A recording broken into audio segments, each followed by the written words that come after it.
your assets under management will have grown. Now, the chairman, the CEO said, there are people who have invested 37 million. Now, you with your money, maybe you invested less. Every day you are calling the chairman, pesa yangu iko. Unaona kama tunaanguka ama tunasimama. You know, those kind of questions are not fair. Because he can confirm the guys over 15 million are the ones that he has to remind to invest. Our banks right now, do banks make a lot of money? Do you know why banks make a lot of money? Because we have given them 4 trillion shillings. I think now it's over 5 trillion that are just sitting there. And you are being charged fees. Do you know how bank, I deal with dollar. Unajua dollar. If you go to withdraw money, your own money, unalipishwa. When you go to ask for a loan, you are charged a processing fee. And that's their work. And on top of processing fee, you pay interest. What else? Ukienda kuitisha statement unalipa. Ile pesa umeweka hapo unakatwa kidogo kidogo. Ukienda kwa withdraw over the counter, some banks you are charged. So never ask why banks make money in a slow economy. Because they are having their money. In fact, banks have no money of their own. Every money they have, we give them, apart from capital, isn't it? So that's why I'm here to tell you those things I'm telling you and those things that you are listening. So I used to work for rich people. You know, Centum is owned by rich people, isn't it? Eh? I used to work for Britam. Britam is owned by rich people.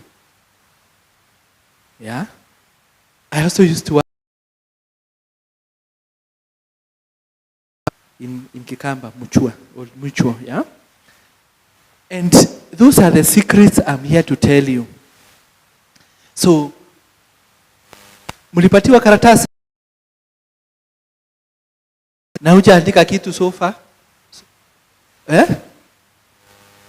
So, hiyo karatasi tutaipata hapa nje ya compound tukitoka hapa atumetupa.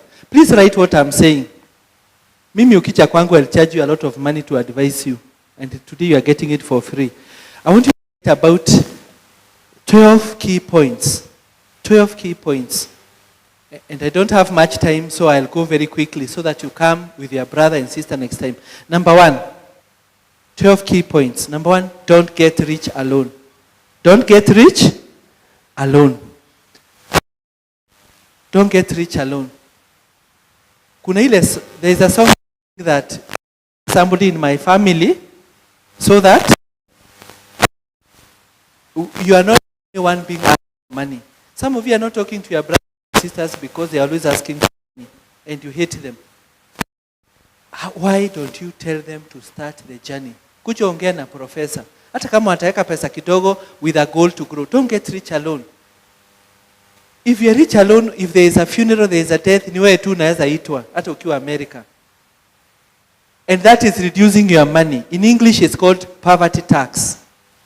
Carry people with you. That's the first point. Don't get rich alone. Don't get rich alone. Because there are some needs in your family, in your parents, that will be bigger than your money. Munaelewa? And number 2, everybody can become rich. Everybody can become rich. If some of you would come here and tell us your story, we would cry. Some of you have faced a lot of challenges, and yet today, by God's grace, you are here. So don't get rich alone. And number 2, everybody can become rich. Everybody can become rich. Number 3, don't disinvest. D-I-S-I-N, don't disinvest.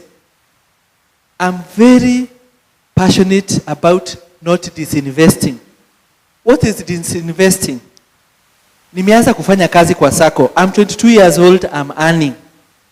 Wakati nachukua dividend, napeleka wapi? Some of you have already planned for this money. Why? You're already working. You're already working. Why can't you let it remain and grow? You see, if kama pesa iko kwa sako, if the money is in the and here, and maybe you have 1 million, 2 million. If you continue on withdrawing your capital, you'll end up only with your capital. I want to tell a story I told a professor. One of my good friends, he was my desk mate at the high school. I want to tell you his name. He's very rich now. He's richer than me. And he had come from a poor family with 2 wives, 10. Unajua ule mtu anakuambia I've got 26 brothers and sisters. Hata hakuna form inaweza toshelesha hizo. Because there are so many, si ndio? But this, my friend who I know, he was employed in Upper Hill. Akakuwa caretaker. After doing, this is a real story, and he's a guy I know, and if you want to meet him, you can meet him. He was very, very poor man. But he was employed to be a caretaker Upper Hill in a big company. For those of you who don't know that, there are people who live in these houses in town. Uko juu. They are caretakers, they are managers. My friend used to save every salary he got. Because when he was housed there, number one, okay, first of all, he couldn't bring a girlfriend there because it's company property. So that's a big source of savings. Number 2, no rent, no water, no electricity. But the most amazing thing is this big company, listed company, the bosses wanapikiwa chakula. Bosses. Unajua bosses? The CEO, the finance director. When that food ikibaki, alikuwa anachukua anaweka kwa fridge. So he never used to cook. So oh gosh, I'm about to say to his name. But this guy, when he reached, so all his salary he used to put it in a circle. When he gets a dividend, anarudisha kwa circle. So let's say, alipofikisha 3 million shillings. 3 million. Apart a dividend here, 10%. How much is that? 300,000. Alafu, during the year, amepata bonus, amepata mshahara, ana save 50,000. 50,000, miezi 12 ni pesa ngapi? 600,000. So 300,000 plus 600,000 is how much? 900. You must have been clever children. Clap for yourself. You are clever. 900,000. Tuseme that year apate bonus ya 600,000. That's how much? Inafika 1.5 million. Additional investment. Alianzia with 3 million. At the end of the year, akona 4.5.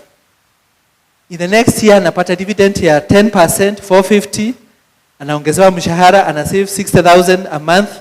Sasa inafika 720 plus 450 plus. So this is what happened. Eventually, ilifika 10 million. This is somebody I know very well. 10 million. 10 million akipata dividend ya 10% ni 1 million.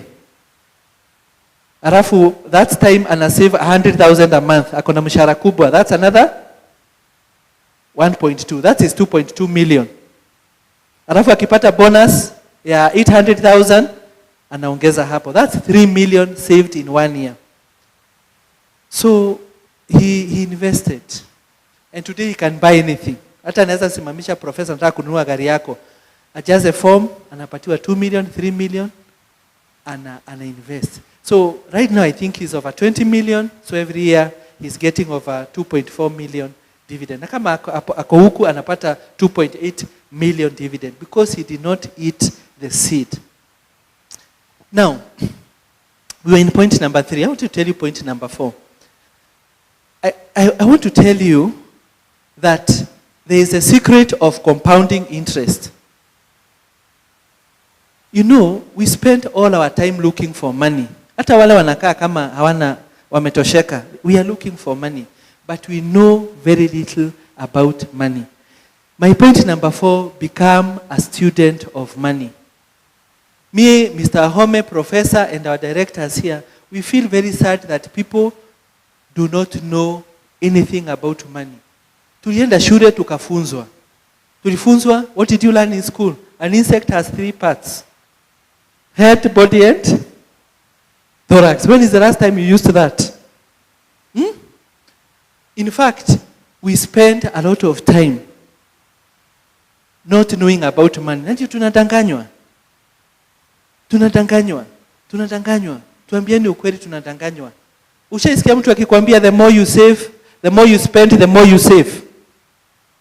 Supermarket inakwambiaje? The more you save, the more you spend, the more you save. Can that be true? Some of you are here, and thank you for being here. This is a great place.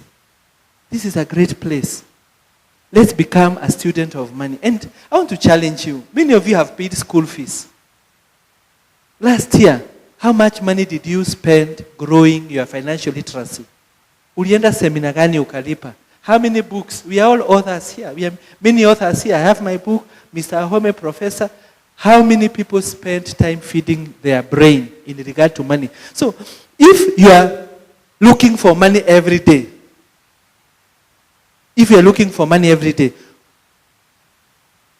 why don't you become good at it? Nikisema nataka kuwa an Olympic champion. And then I don't learn about what it takes to become an Olympic champion. Will I be an Olympic champion? So what happens is, mili yetu sometimes as Africans, tunakuwa wakubwa hapa. I'm trying to lose weight, thank God for Christmas. But our mental brain is very weak. Those people who've lived in Massachusetts, Minnesota, London, wengine wametoka huko mbali, you know wazungu read all the time. That's the truth. Some of you have traveled. Mumeenda mahali kwingi sana. Mumefika mpaka far places like Ongatarungai, London, Massachusetts, France. Hata watoto wakilala wanasomewa. So I want your brain for muscle, for money to grow.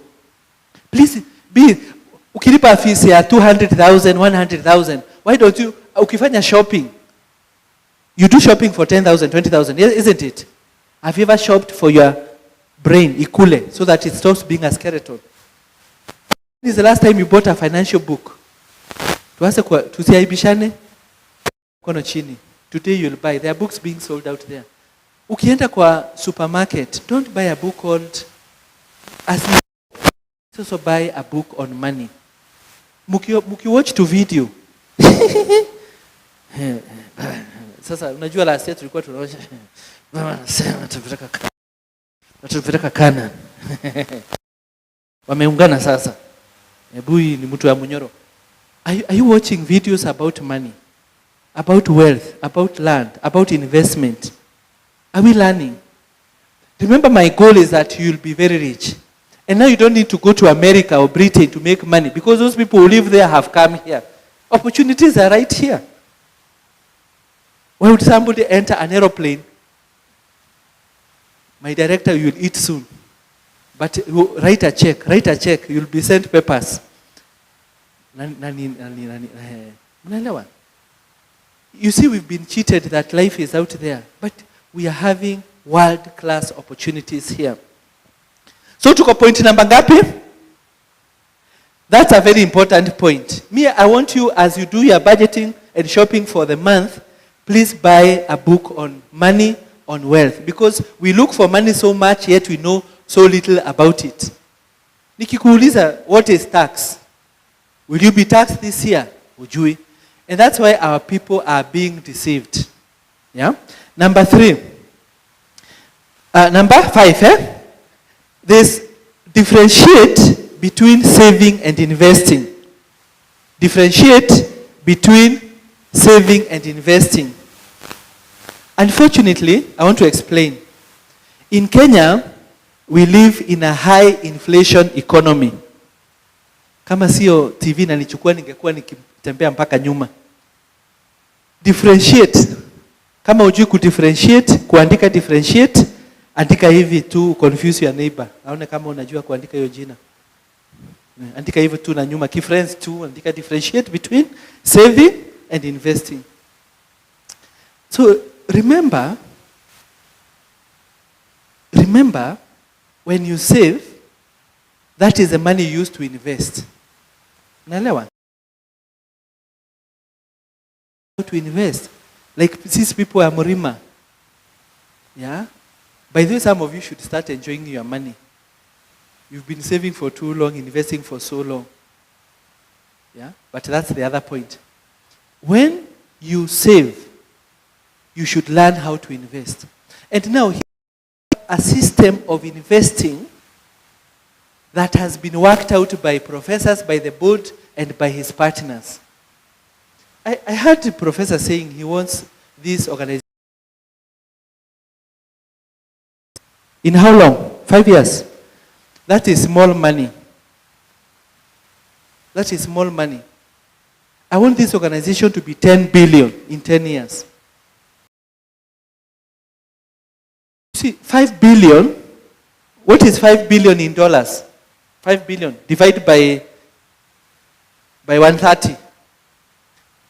If you people, and you'll join us, are going to invest in international markets, you need to give professor enough money that people will listen to him abroad.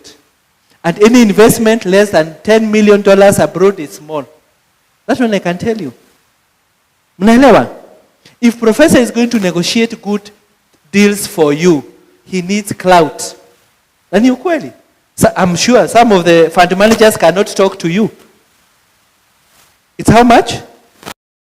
No, I'm saying, what is 5 billion divided by 130? 38.4. 3.8 million. 38 million dollars. That is, yeah. So, mshaisikia kampuni inaitwa JP Morgan na Goldman Sachs na HSBC, they don't do a single investment less than $10 million. If professor is going to be respected, and now there are people he cannot talk to because his capital is small. They tell you, how much do you have? And some big investments is earn money. Mnaelewa? You have, get it from me, you have a good asset, a good system to invest. There's a lot of money abroad. There's a famous investor who said, you know many of us are kutafuta investments here. Why not look in the world? And that is helping us to do. So as we save, please learn how to invest. And because we cannot all learn, Professor has people using investment 3-4 times. Why wait? The reality is, as more people come in, the return cannot be high. Kindly, as you save, learn how to invest. And how do you invest? This is an organization that has systems that is supervised very well. The other thing is, I'm in point number 6 now. As we invest, we always tell people, allow for something to enjoy. Allow for 10% of your money to enjoy. Even 20% of the income. Because, and this is the principle of the seed. Nisikizeni.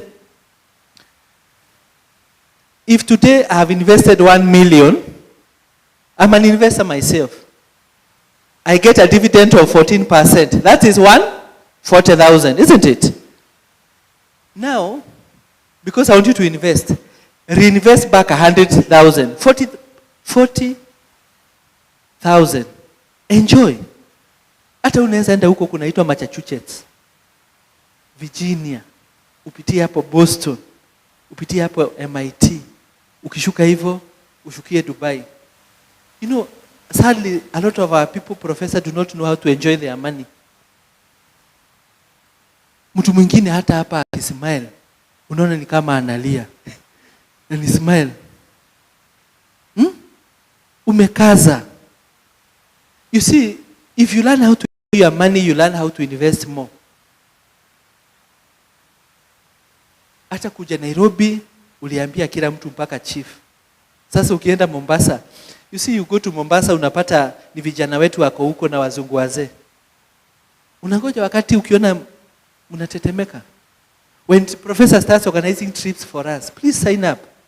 Let's travel, let's see the world. Do what you enjoy. Watu wengine kiatu imekuja hapa. By this, some of you could be preventing people investing in Quest. Because kiatu yako hata tujui kama unakuja ama unaenda. Because imeisha, it's been repaired, ilikuwa ya brown, sasa ni ya black. Can we learn how to enjoy our money? And this is not a small thing. Nisikia mzee mwingine ako 80 years kutoka, there is a man from Karatina. Mnajua Karatina? Alikuwa na hotel kubwa sana. That time chai ilikuwa 50 bob. Hotel yake kubwa. Alikuwa anakula kwa kiosk chai. Anakunywa chai ya 20 bob. Akisema, ile hotel chai ni pesa mingi na ni kwake. You see, the moment you start to thrive, unapata kanini, kakitu hivi, you look comfortable. People like, what are you doing? As more investors. Lakini kama sasa ukiambia zingine zimejaa map of Africa, mashimo. Please let's learn how to our wealth. Life is not lived in reverse. Mbona mnakasirika wengine? Sitaki muanguke mkienda nyumbani ati hujakula. Like today patiwa lunch, enjoy. Usianze kuuliza haikai. Ni pesa yetu wanatumia. Si nyama ni pesa mingi. Tumejiaibisha watu na hiyo kind of talk.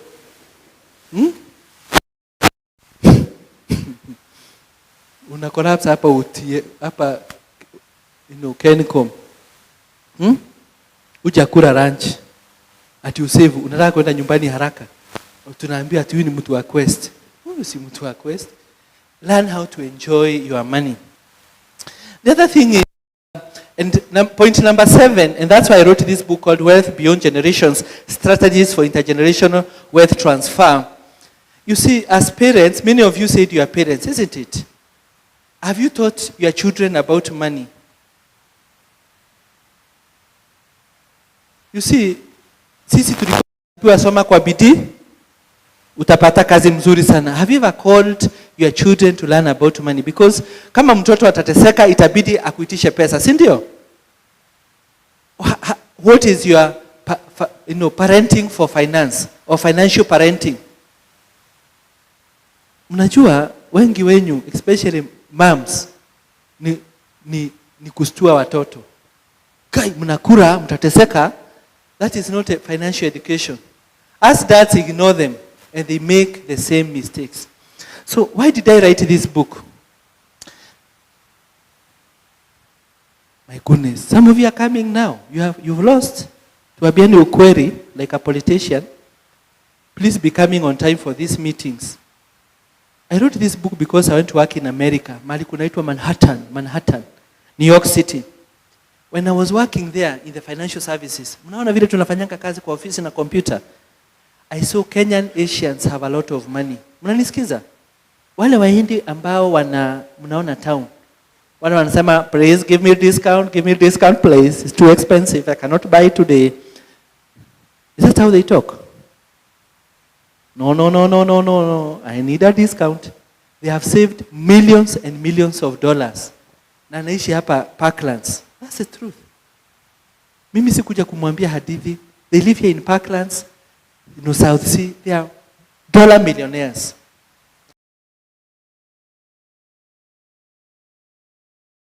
I've sold insurance, Muhindi ananunuanga insurance inaitwa aje, ni term life. Ile life insurance. Whole life insurance. Analipa around 20,000-30,000 per month. Akikufa, the family gets 100 million shillings. 100 million Kenya money out of that insurance. Now, ukiambia Mwafrika kama mimi ninunue insurance hiyo, nitakwambia I don't like things that I benefit when I die. Because hiyo insurance inalipa mtu akikufa. Mnaelewa? So when Muhindi akilia akikufa and they die by the way, wakichomwa wanasema mshamti, huyo mtu amekufa kabisa. Analia na hivi, lakini hii side yote ni kufurahi. Because these are not jokes. He'll tell you. Huyo mtu ameachia familia yake 50 million, 30 million, 100 million. Sasa sisi tumezoea kuachia familia yetu shamba. Shamba iko wapi? Kamolo. Ukisikia ni Kamolo si huko. Iko karibu Maridi. Hiyo shamba ni eighth. Ile pesa unatumia kwenda huko na kurudi ni more than you paid for that shamba. Hiyo shamba hata ujui pale iko. Unaambia watoto kuja nimuonyeshe pale shamba yenu iko. Hii mtashunga nikikufa. Ukienda huko unaanza kuconfuse. Unaanza kusema si kuna ng'ombe ilikuwa imesimama hapa. Haki alinionyesha. Finally mkiingia gari mkienda nyumbani, unaambia kababa si hapo, naona ni kama ni hapa. Ni hapa. Tulionyeshwa. Ulikuwa umeambiwa that shamba is 5 minutes from Nairobi. Huko unaambiwa ni by aeroplane. Ulikuwa uliambiwa water ready, road ready. Ukifika huko ni mazibra pekee. Zinakwambia umekuja kufanya nini. I want to encourage you. What truth? The Asian. So when I went to America, I came back to Kenya. Mnasikia? I came back. Nikapanda ndege nikarudi. I started to ask ourselves, how come Asians, kuna mwindi anaishi Kayole? Na ni mahali pazuri pa kuishi. Kayole? Wale wanaishi Kayole? Mkona baba dogo? Mkura Kayaba? So I asked myself, sisi ni watu tunasema tunaomba Mungu. How come a whole community does not live in? A whole community live well. Okay. Mnasikia? And they are foreigners. They came here, wakijenga reli, bado wanaendelea kukuja. Kununua quota. Ile unaambiangwa title ready, hata mbele ununue. Unasikia? Title ready. Na hujanunua na unaambiwa title ready. 5 minutes from Nairobi.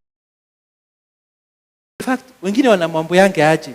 Ati barabara karibu, hata ndege itakuwa ikipitia hapo juu ya shamba yako. Can you imagine? Now, nani tuambie, who has ever entered zile bus zinapandangwa Kenya? Kulikuwa na waindi wangapi hiyo basi? Kulikuwa na waindi wangapi? Wale mnaambiwa wangu mlipe 20,000 mkaonyesho plot Maridi na utaenda na ndege na upatiwe lunch. They told me they don't understand why we invest in eighth of a plot. Na shamba ni mzuri. Najua nyinyi wengine wenyu mko na shamba mingi kushinda city council. Ile imebaki after kuchukuliwa. What now the secret of money? This is the next point. Can we save in financial assets? Please don't do research. I've done it. Wale wako Massachusetts. Mnapatanga na watoto waindi wako huko wakisoma. Do you think Asians learn in our universities? Very few. Sindio? Hawajui kunyimwa visa because they are financial assets. I want to tell you, if you learn the secret of investing in Quest, you know my ancestors died fighting for land. Sasa uko na shamba ambayo hata ujui ilichukuliwa. Una fence hapa Masaini, kesho post imeenda, sengenge imeenda, wanakwambia mzee, tupatie pesa nyingi tuweke fence mzuri tena. Na labda ni hao watu vijana uliandika walifanya hiyo kazi. They invest in financial. And this is the secret of financial assets. This is my biggest point. My second biggest point. Remember, in those 12 points I have big points. Na niko karibu kumaliza like a good preacher. The biggest point is do not disinvest. As long as you are working, please continue investing. Hata pension usichukue. If you have other incomes, why do we go and get our pension? And you hear we are living overnight to be over 100 years. That is a big cause of poverty because ile pesa ambayo ingebaki huku izalishe, unaichukua, after that unapigiwa simu na mtoto wako anakwambia kababa. Imagine unaitwa Wangeshi Joroge, unaambiwa ule mtoto ambaye ameitwa after you, ati fees imebaki 20,000. You should be educating and now you're educating your grandchildren. Lakini kama because sometimes our beloved children can cause us to retire in poverty. Did I tell you my goal in life? That you retire well. So the moment you have idle money, unapigiwa unaambiwa kale katotoka na itwa after you. Ati kamekwama, kako stress mwa university. Baba nisaidie nitakurudishia. Hebu nimuulize, kuna mtu hapa ambaye ile pesa peshea watu wote washai kukurudishia? Hata mimi nimeanguka kwa hiyo mtego. Nilikuwa na pesa, mtu akaja akaniomba pesa. Nikamrudisha. Ati those people don't refund your money, wanakuambianga watarudisha next week, si ndio? Some of you sitaki kumkumbusha you are paying, there are a lot of people relationship you've destroyed. Kama ungeinvest hapa, the money would not have been available to be borrowed, because surely the money is invested. Tuko point number 7. Point number 8 ndio mnataka sasa. Mnataka point number 9. Uko 7. Twende na huyu Kiswahili yake ni mzuri. Kiswahili yangu ilipata accident.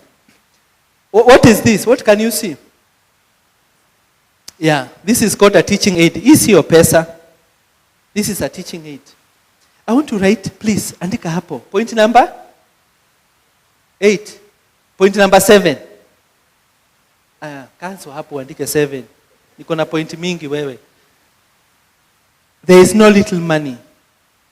There are people who have built empires starting with this little money.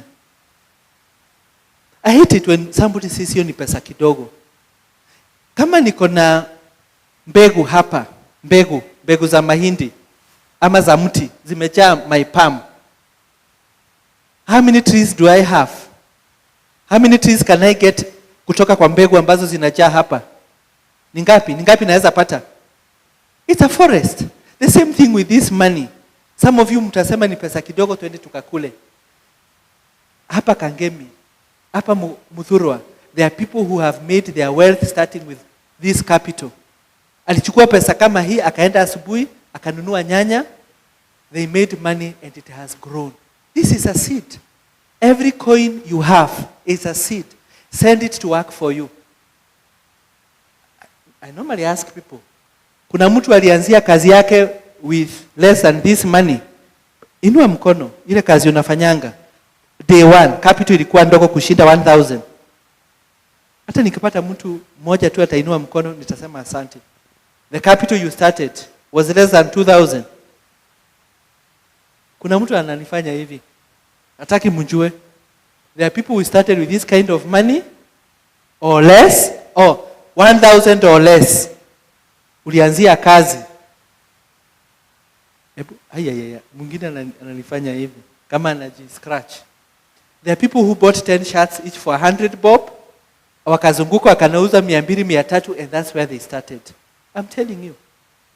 And today you can see the money in your account, useme hii pesa ni kidogo, afadhali ni kule yase kuzisumbua akili. That is my point number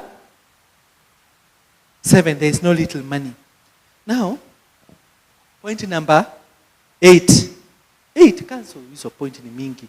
Hatuna nywele, tuko na point mingi. Point number 8. Point number 8 is, with finance, don't regret. I know some of you will invest in Desi, munaka. Some of you started with businesses, with neighbors, with brothers and sisters, ikaanguka. So when we advise people about investment, some of them come here with pain. They are like that elephant. Niambe unakaa simba who remembers the pain. Sasa you have a good company here which is investing internationally, lakini tu unataka kuweka 100,000 ati uone. Mimi nimekuonea. I mean, kusemaje na Kiswahili? Nimekutazamia. You see, in investing, and this is for truth, tuambiane ukweli. Yes, some of you you wasted your youth. Jana there was a very nice interview by Muthoni, huyu wa Kirumba. Hiyo mlisikiza? Nani alisikia hiyo interview? Muthoni wa Kirumba jana alikuwa kwa station fulani. Tutataji sana, inaitwa Kameme. Hiyo tutataji sana. Who had that interview? It was excellent. She said how when she got employed at 23, she wasted a lot of money. And some of you have a lot of pain. You are conned. Namuona ulipatia mzee akakwambia tunafanya vitu akakuacha. Namuona. Lakini some of you, ananiambia I continue and I enjoy. Ananifanya hivi. You see, Now, when you get a good investment, you become doubtful. Unaelewa? Can we forget our pain? You lost money. I went to America. I was in America, a place called Atlanta, Georgia. Nikakaa na Wakenya watatu. Wakaniambia vile wameibiwa Kenya. And that day, I went there very depressed. I left very depressed. Wengine wameibiwa mpaka na wazazi wao. Your own mother, your own father. Anachukua pesa ni kukudanganya. Nimepatia your own mother and father. Can you imagine? Your own father and mother stealing from you. Who can you trust? This is an organized society. Tuko point number? Now tunaenda point number 9. Yes. So what I want to tell you is that invest for the long term. Point number 9, invest for the long term. And I want to give you an example. Invest for long term. Invest for long term. Thank you, thank you. This is a good MC. Ananifanya hivi niendelee. But sitaendelea sana hata kama nataka niendelee. Invest for long term. What do I mean by that? My friends, and you all are your friends. I want you to be very rich so that watoto wote wanataka kuja kwako kwa Christmas. Wasikatae kuja kwako. Unajua wengine wanasema mlikataa kuja kuniona kama wakuli, kama uchomi nyama na kuwapatia soda, watakuja kukutembelea aje? So you all want a good life hata mtoto. Na kama ukiwaita there is good nyama, good cakes, good music, watakuwa nasema baba nipeleke kwa shushu for Christmas because you are feeding them well. Na wakitoka unawapatia kitu mzuri, si ndio? Na present. So my point was invest for long term. Those of you mko na mashamba, do you go every day to ask bei imefika wapi? Imagine ununue shamba na huyo broker. Every day you asking, imekuwa? Imezeeka? Can I make money? Why do we do that with financial assets? That some of you have got shambas, you've not seen it for 3 years. Si ndio? Si uko na shamba hujaona miaka 2 hata 10. Si ndio? And when you invest for financial assets, for sure, not all years will be good. But just as shamba, we don't ask for its price every day. Can we have a 10-year goal? Can we have a long-term view? So that tusikwe tunasumbua our directors. So that in the long run, wale mko na shamba, nisikizeni, niko karibu kumaliza. Hiyo shamba, ushaitwa AGM, kuambiwa shamba imepata pesa ngapi? Na mbona mnakuanga comfortable na hapa lazima ati mkuje hata AGM ikichelewa mnaleta shida? So it's not rational behavior. But and I want to move to the next point. Point number 10 is this. What is your goal here? Me, if I'm investing here, I'll have a big goal. That's why I want you to remove your checks today and bank transfer, you transfer money. I want to hit, if I'm investing here, I would want to hit like 50 or 100 million by the time I am 72, 60. Do you have a goal for here? Ama ni ile pesa inabaki unatupa hapa? What is your goal? And you see your goal could be to buy a house in Muthaiga or Karen. Do you have a big goal? Mnajua president alituambia tuache ndoto ndogo ndogo. What is your goal for investing here? Do you want to reach 10 million? Why not 20? Why not 30? There are people here. Kuna account in Nairobi. Huwezi fungua when you have less than 10 million. Hizi bank mnaona. Do you know that? Ai? Kwani mnaishi wapi? There's an account in Standard Chartered you cannot open unless you have 10 million. Hiyo haja ikuambia. Because ukai kuambiwa. But I want to promise you, can you today, andika hapo, nakwambia muandike in a confusing way, your neighbor asione, what is your goal for investing here? Are you targeting 5, 10, 20, 30, 100 million? And it has to be a big goal. So that ukienda kuomba, maombi yako isiishe haraka. Because you are asking God, can I reach 200 million? I told you, with what you have here right now, you cannot get some of the best global investments. Because some of the shares abroad, one share is of 100,000, share moja. And those are some of the best. Professor, niangalilie, share ya Apple computer, leo, ni pesa ngapi? Apple computer, Nvidia, some of those companies, the companies are worth 5 trillion. Nvidia, Google, Alphabet, Wewe mtu mmoja angalia alphabet. Sisi ni marafiki, tuko karibu kumaliza. Thank you. Niko point number 11. Unaona sasa niko karibu kumaliza. This man is stressing me. Is he toxic? Anyway, how much? Like $260. $260. Okay. Share Berkshire Hathaway moja. Berkshire Hathaway. The best investment company like this one. One share is how much? Warren Buffett. Berkshire Hathaway share moja. One share moja. One share. That's why I'm telling you, can you pour your money here so that we can get even better investment? So if our directors were to buy one share of Berkshire Hathaway, they will need to spend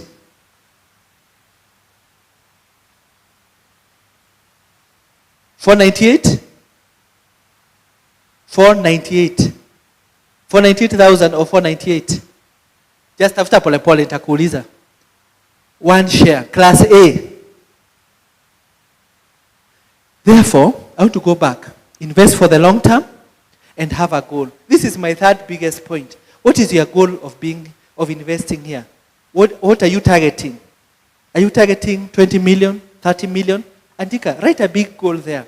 So that as you work hard, you have a goal. We say, if you have no destination, any road can lead you there. And if you don't have a massive goal for investing here, like 30 million, and you know, those of you with property, you know the returns on property, hizi nyumba za kukomboa, is less than 8%.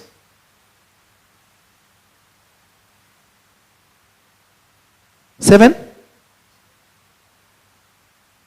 Class A share? You are right. One share. That in shillings is over a lot of millions. Just one share. If this organization is going to buy one share, how much is that in dollars, roughly? Ongeza 0.2. Ni mingi. You see, listen. The best investments in the world are not all in Kenya. If there are good investments in Kenya, there are good ones in Uganda, in Japan, in America. We are increasing your money. You are actually disinvesting. That's why I started by saying, we get a bit frustrated because this is a big opportunity. We have NSC here, which has not just abroad. Buy such shares, which one of them is over maybe close to 10 million shillings. Just one share. That's where we need to invest. Point number? The next one, ya mwisho?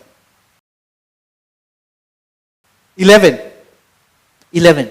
That's fine. Now, my point number 11 is, as you grow older, nyinyi mliona wakati wa corona, ambao mlikuwa na mashamba. Imagine, tuseme hii ni shamba. Hizo 8th quarter mko nazo. Mnazijua? Eka 2, chaka. Karibu na mto. Hizo mnazijua? Imagine all of you are middle-aged, except a few Gen Z like us. Na wale wazee. Imagine, tukukute, wewe, kwa kona ya shamba yako.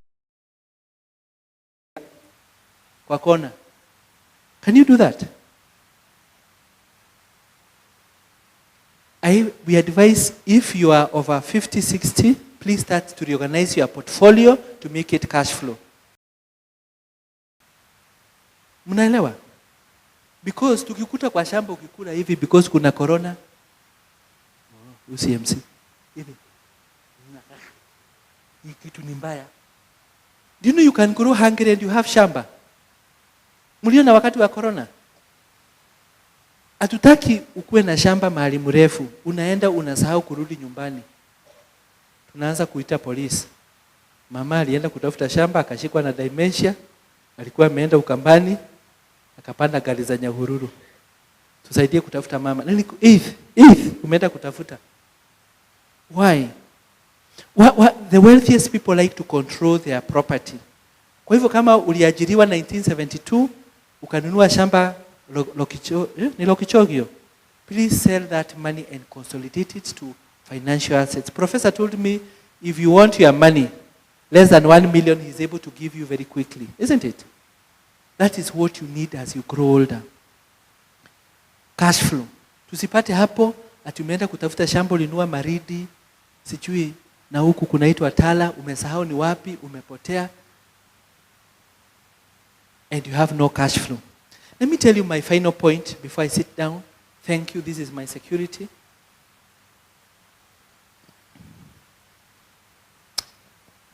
I said I have 12 points, but 3 major points. This is my third biggest point. Na kama kungekuwa na mlango ningemwambia mfunge because this is a big secret. Hata kama your neighbor hamkuwa mnaongea, ni bibi na bwana na mlikuja hapa, sasa mwambie sikiza. This is my 12th and third of those key points. And I want to tell you why people become rich. Mnasikiza? Why do people become rich? This is my point number 12. Can we say interest? Semeni, tuseme, ni karibu kumaliza. Interest? On interest? On interest. I have my uncle, my cousin. My cousin lives in Ngong. He's very rich. He has more money than trouble. Yeye akicheka smile ni mzuri. Si kama yule mtu nimwambia ni kucheka anakaa kama Mungu because anakunja uso. So this is why people become rich. All over the world. All over the world. It's interest on interest on interest. Nisikizeni hata kama hesabu ulipata a strong E-. Sikiza. I want to use very simple figures. Na msiogope. I have 1 million. I have 1. Nilete hapa kwa Quest Pinnacle. Isaiah 14%. Mesikiza? That is year 1. Year 1, year 2 niko na pesa ngapi? Niko na 1 million na niko na 140. Year 2 nitakuwa na pesa ngapi? Assuming 14%. Nitakuwa na 1 million, ile 140,000 itakuwa imenizalia at 14%. Mnaelewa? But I explained this to my son on Sunday and he understood. Ile 140,000 I earned in year 1. Year 2 imezaa ngapi? Times 14%. Is 14 times 14? 228. What is 14 times 14? 196. Huyu alikuwa class, alikuwa nakaa mbele. Hiyo 140,000 iki earn money at 14%, it has earned me 19,600. Umeelewa? Hii ni hesabu very very simple. Hiyo 19,600 mwaka hii ingine, mwaka ya 4, it will earn me money at 14%. So it's about 20,000, it will earn at 14%. Okay. Naona mtu akifanya hivi, hallelujah. Interest on interest. Inakuanga hivi. You have 1 million. Hiyo 1 million itakaa miaka 10. Mnaelewa haitabadilisha. Every year it will earn 140. Si ndio? So my return ya interest ya mwaka mmoja ni 140,000 times 10. 1.4 million. But ile pesa nili earn mwaka ya kwanza, the 140,000, imenizalia pesa ngapi?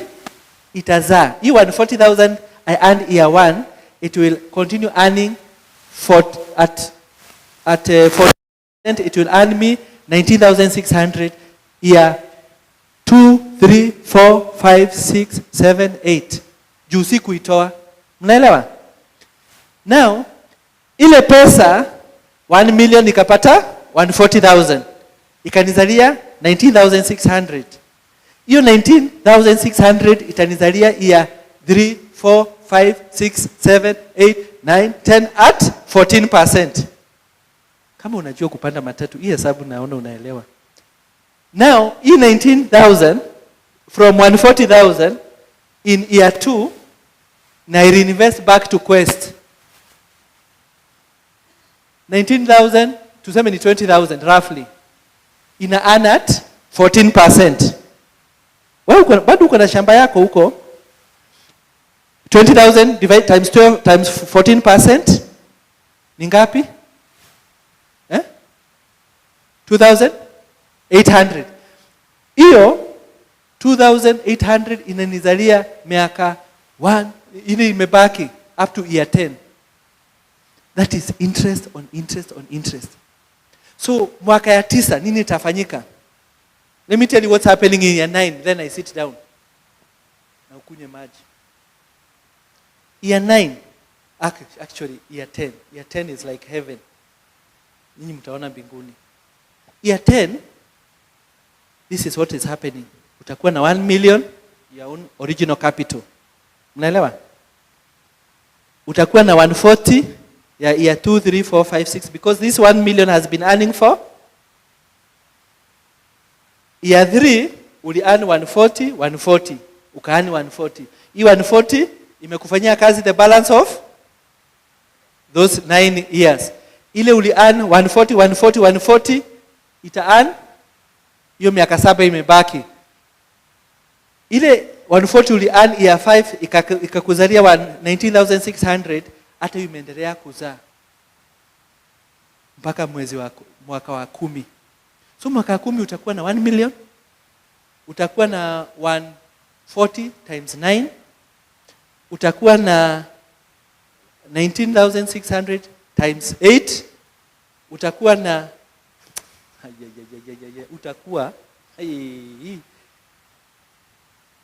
that is 1 million. Now imagine it's 10 million. Imagine it's 50 million. Some of you are capable of putting 50 million here. Najua ujiamini. Walisema you'll not make it. You've made it. You made it. Wewe si muhoi, you are not a beggar. You can make it.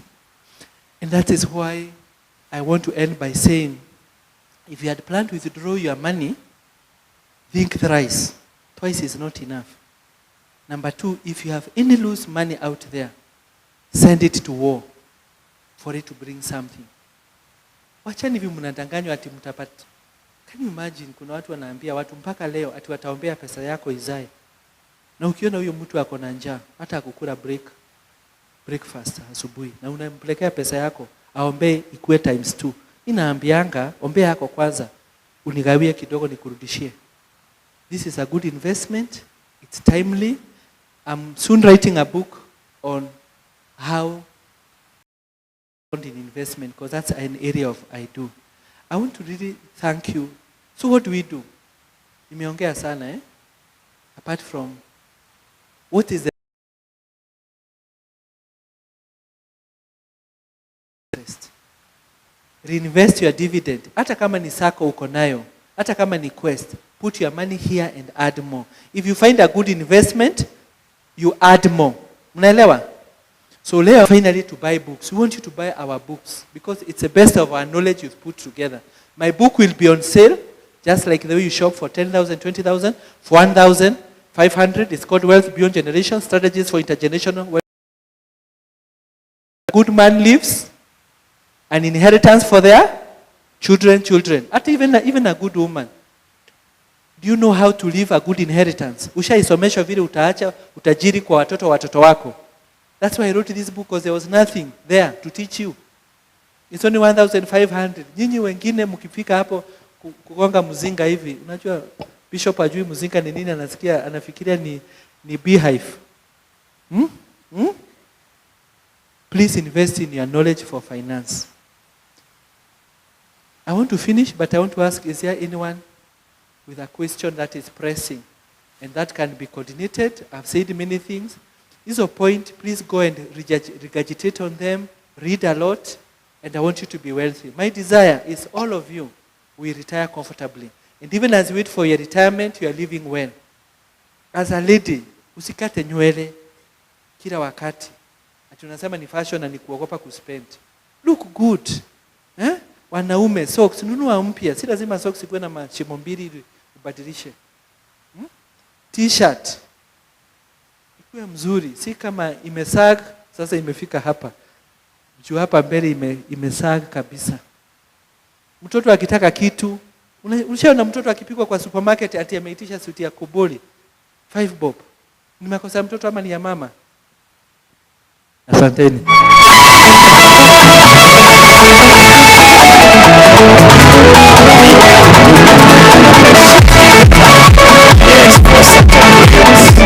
Insight, an informative session. Wow. Hey, inekanya kohoro.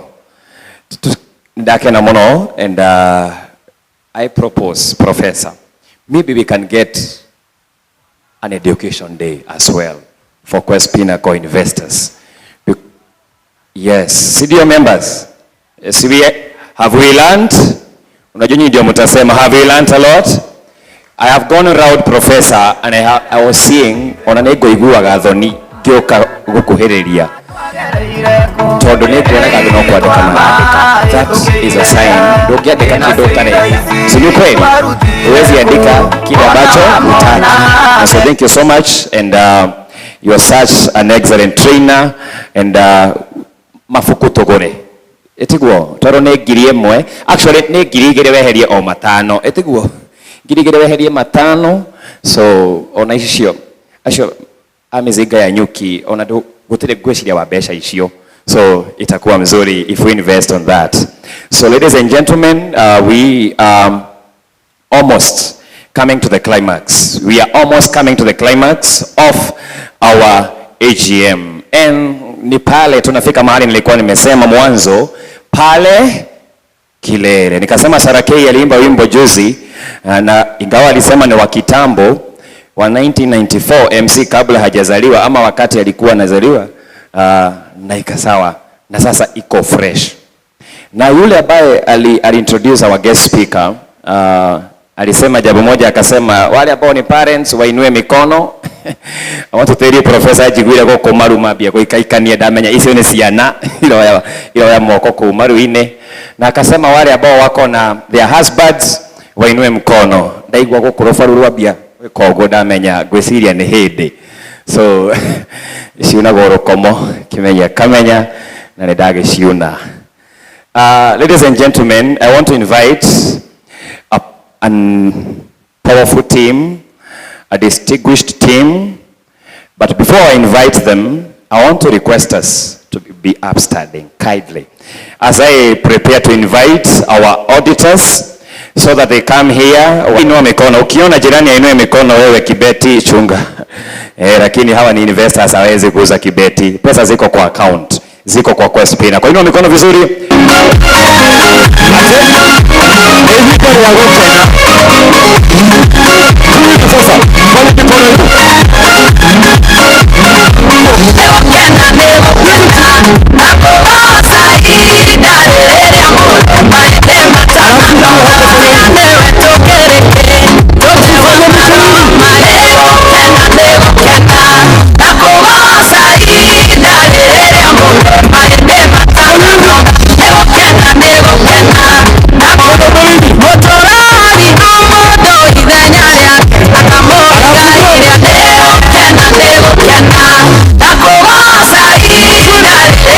Wangapi wameenda Western ama wangapi wametoka Western hapa? How many have been to Western Kenya? Tunajua huko Western Kenya. Nataka niwapeleke mahali wa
want to take you to our Cousins High.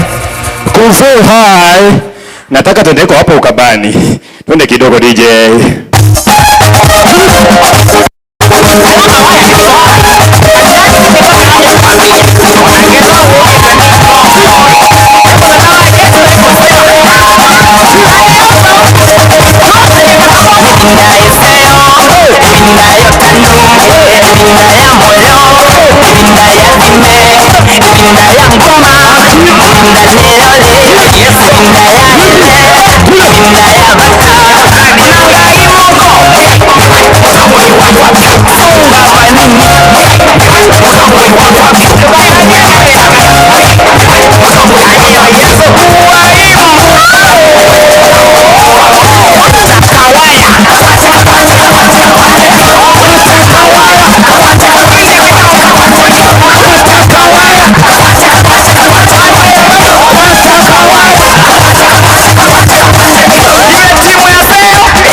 We must get it right. Tunaanza na right hivi.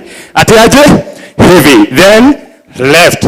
Then right again. Left. Right, left. Tunaanza kila kitu na right. Right? Are you ready? Twende DJ.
Wow, sherehe tunayo ama hatuna?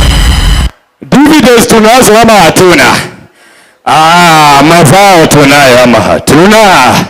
And now, ladies and gentlemen, it is my honor and privilege to introduce to you Kamau and Associates, our audit firm, to come here and give us the financial report and declare our dividends. Makofi.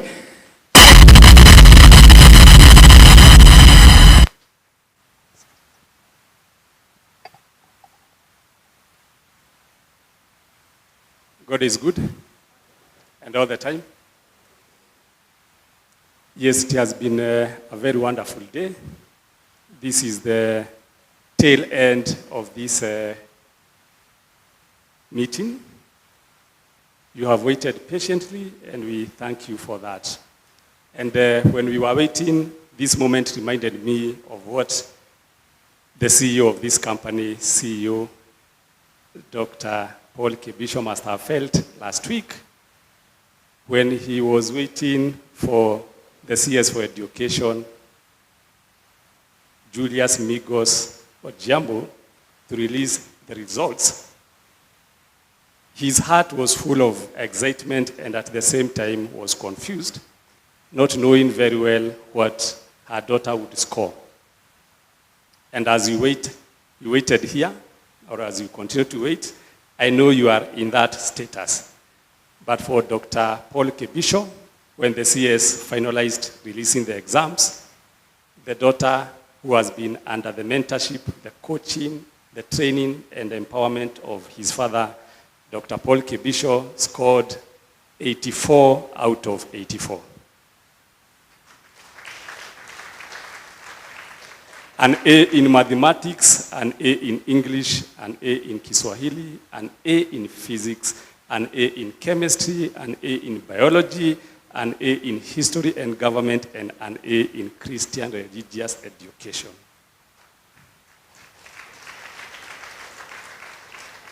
I'm saying this because this is the same man that you have entrusted with your money. And it goes without saying that if you need to see or judge my performance, all you need to know is how I am performing in other areas. So even before I proceed to release his performance for Quest Pinnacle for the 2025, do you think he passed as good as his daughter did, or maybe anyone could be having a doubt? That is a rhetorical question, because my work as an external auditor is not to rely on the reputation or the good image of the leader, but I'm guided, I'm directed, I'm required to use the professional procedures to verify every other transaction that Quest Pinnacle was involved at, to confirm that it was done above board. Before I proceed, ladies and gentlemen, allow me to, with humility, to recognize my boss. I work in two main places, and there's one place that comes before other places, and that is a place we work with Dr. Paul Kebisho, Catholic University. In our presence, in our midst, we have our dean, who is our leader, together with Dr. Kebisho at Catholic University. May I request, Dean, that you stand and you wave the audience kindly. Thank you very much, Dean. Thank you very much, Dean, for even allowing me to get this opportunity to come here. But I want to say, when you read and you get to the level of PhD, I'm recognized as a full-time lecturer at Catholic University, but I only work 2 days in a week. And the same thing happens to Dr. Kebisho. And today I have one unit that I need to go rush and teach from 5:30 to 8:30, and that is company law. At the university, I teach law units, and this is because apart from getting the PhD in finance and also being qualified certified public accountant, I am a certified secretary. And this is a course that is done by lawyers, and that's why we need the authority, the powers to. If he's not teaching, I am the one who is teaching, and we thank Dean Dr. Ann Kiboy for giving us the opportunity. Before I proceed to give an assessment and a declaration whether Dr. Kebisho performed as well as his daughter did by scoring straight A's, and I want to give also special thanks to Mama Wangari. I know, please let's clap for Mama Wangari. That is Dr. Kebisho's wife, for a good job well done. Before I do that, allow me to introduce also a company that I work for, that is Maina Kamau and Associates. This is an auditing firm that specializes in 3 services. One is the accounting services. We outsource accounting services to small and big businesses, where we ensure ability and the capital that you contribute to the business is well taken care of. Even if you proceed to get an in-house accountant, it is always advisable that you get another external accountant who will be supervising and monitoring the work that is being done by the in-house accountant. Remember, you are a very busy person and you're not able to track all the transactions that your accountant is involved at. But as we come into your business, we install an accounting system and we are able to see remotely what the in-house accountant is doing on a day-to-day basis. In case there is something that is off, we are able to do what is, to raise alarm and take corrective action before it is too late. We also offer taxation services. In case you are having a challenge with the KRA tax cases, KRA, any day they can wake up and give you a tax invoice of 1 million, 10 million, and it is our work to represent you to ensure that we provide KRA with the necessary data and records, evidence to ensure that you only end up paying what you need to pay or what you are required to pay. So we do that over and above filing the tax returns, whether it is VAT, pay as you earn, and we work as a team. Finally, we offer auditing services in case you want to go to the bank and acquire a loan facility. Bank doesn't know you. The bank doesn't know what business you do, and they cannot trust you because kinyozi hajinyoi. So they rely on the credibility of the auditor. Whatever the word auditor will give, the word that the auditor will give on your business is what is taken seriously. So we offer auditing services for people who want to procure a loan facility. And also, in case you are having a case with the KRA, they also require you to provide them with an audited financial statements for them to really know whether you have been paid the taxes the right way or not. And of course, in case you want to participate in a tendering process, you cannot do that without audited financial statements. We do all that. We are located at along Thika Road, and I will be sharing the contacts as I proceed to make the presentation. So now, without further ado, allow me to take you through the performance of Quest Pinnacle in the year 2025. I want to start with the statistics about the member statistics. I hope all of us, we can be able to see there. The company was started in 2021, towards the very end of 2021. And that year, it closed with 68 members. In 2022, the membership increased to 152, and 2023 to 230. And this is the period when the money was locked. As one of the investors said, it was about trust. That we have that doubt. You can never be very sure 100%. So there were those people who are not very sure whether the lock-in process, where the lock-in idea was to maybe take advantage of members and not give them back money. But contrary to what someone would have thought, in 2024,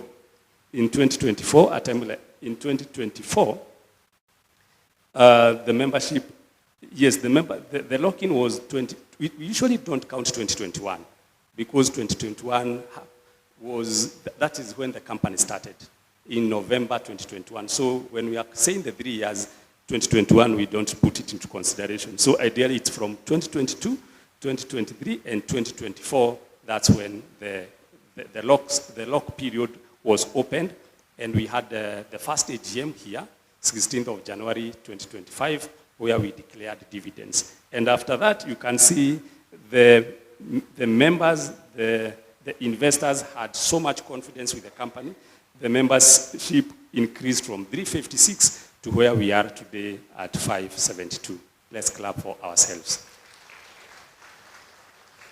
Because I know the reason why these numbers have increased is because once you have a happy customer, they become ambassadors and the brand of the organization, and this is what you have become. I have had the directors, the management saying many times, they always ask someone, how did you know about us? Some say it is from Inoro, from the media, and others, and a good percentage, it is from a word of mouth from happy existing customers. Next one. And we are still trying to see whether Dr. Kibisho also scored straight A's, just like the daughter, as I present these statistics. That one, if membership was a unit, join Quest Pinnacle, they don't just come for the sake of it. They bring their seeds so that Quest Pinnacle, with their expertise, they can be able to plant these seeds, water them, put fertilizer in November, towards the end of the year. They were able to get investors who invested 7 million. In 2022, that number increased astronomically, exponentially, to 78 million. We were ending 2024. We had, this is cumulative. As you can see, it is growing. The 7 million people did not withdraw. It went to 78. More people came, 163. And by the time we were opening the investment period, we had accumulated, the company or the firm had accumulated 291 million as members' deposit. This is the trust that members had even when they could not see. We normally say that seeing is believing, but this time they were seeing nothing, it was only hope. And this is very good, as they say, faith is when you decide to take the first step, even when you cannot see the rest of the stairs, and that's what you did. When the company had not been tested, had not been proven, or all you are relying on is the integrity and the character of the members, of the directors who are heading this company. So today, the whole of 2025, the company, after declaring dividends in 2024, and as Dr. Kebisho said, he visited several media houses, and the word of mouth from the happy customers, the company was able to increase exponentially their members' deposit contributions from 291 to 472 million. I'm hoping that with the kind of happy customers that this Quest Pinnacle continue to have, definitely the number will continue to grow. Asset portfolio. There's a difference between the members' deposit and the assets of the company. Because the members' deposits, we are just talking about seeds. But the asset portfolio is now the assets that have been invested into by the company. So that's why you will see we have 472 as the maximum, but in this other year, we have 554 million as the maximum. Now here, we are above the half.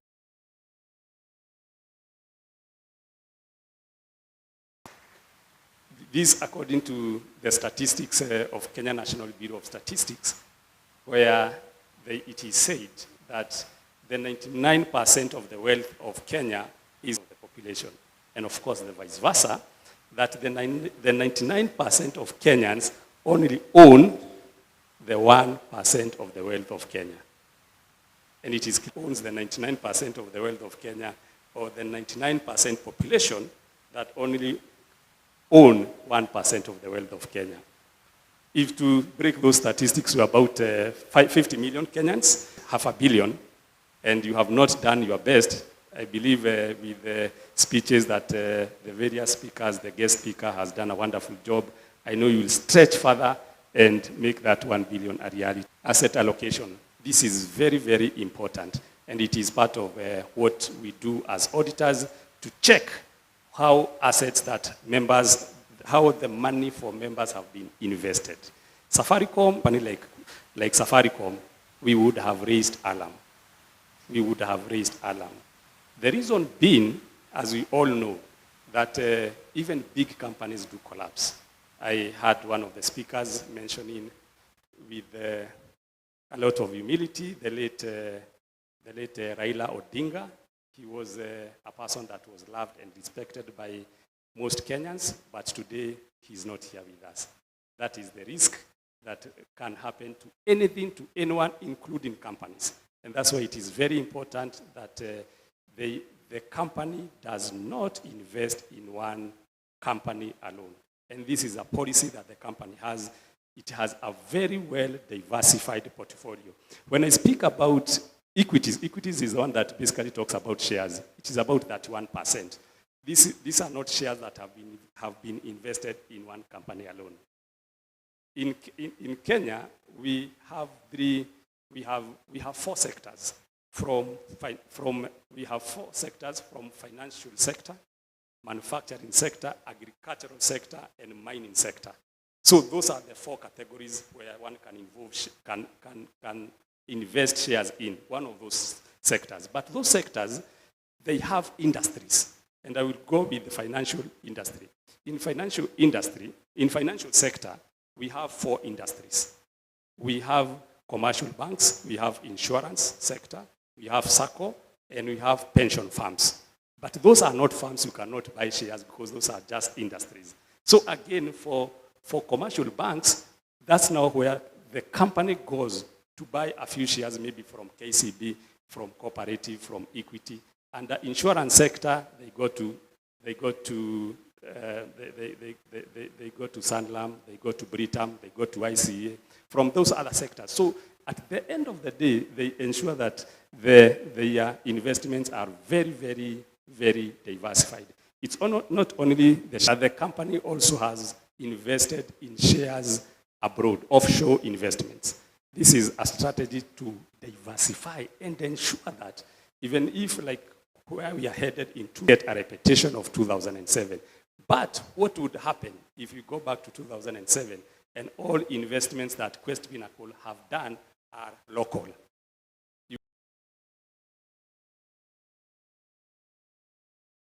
So to avoid and to mitigate for such risk, the company has already invested largely in international markets. So that is the same story for equity.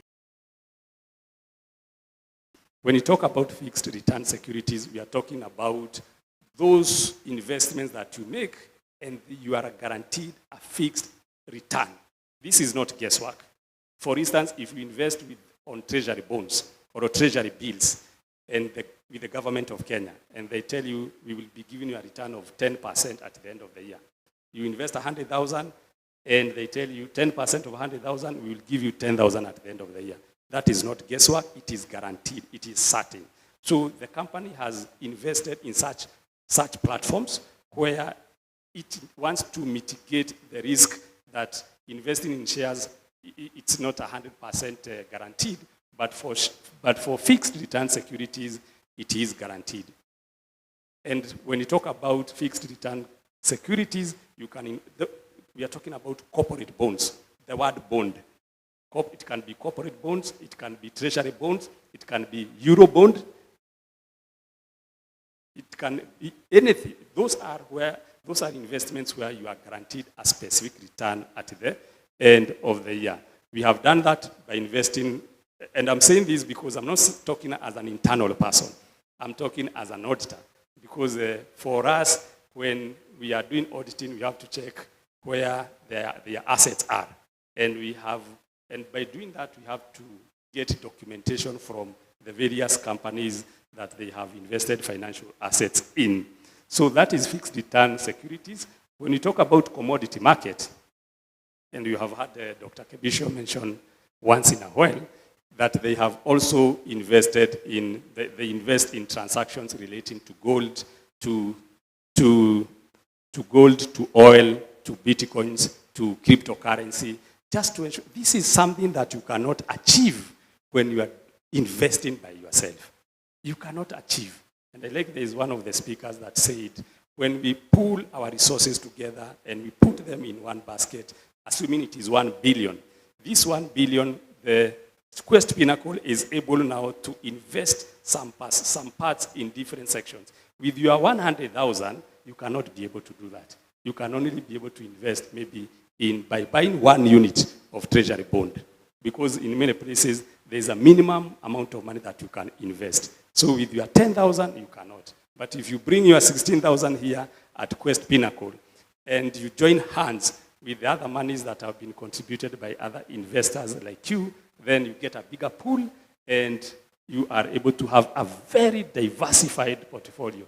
That even if we have problems in the US with Trump, this portfolio also includes investments in China, in Asia, in Europe. If it is Africa where we have a challenge, again, very, very diversified.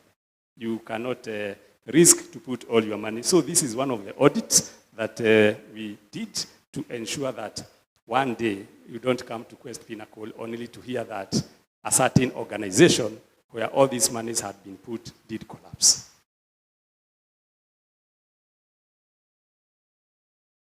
This is unit number 2 of Daktari, and as the CEO for Quest Pinnacle, and I can say another straight A.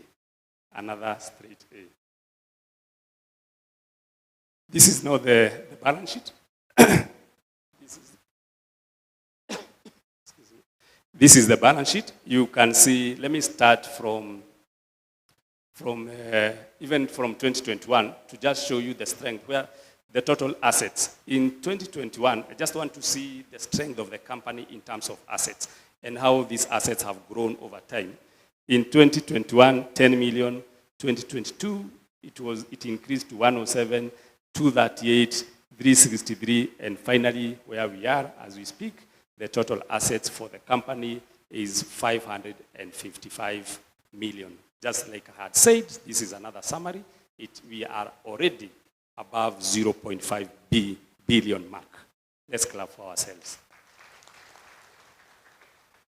So again, in terms of, so basically the top side is the assets.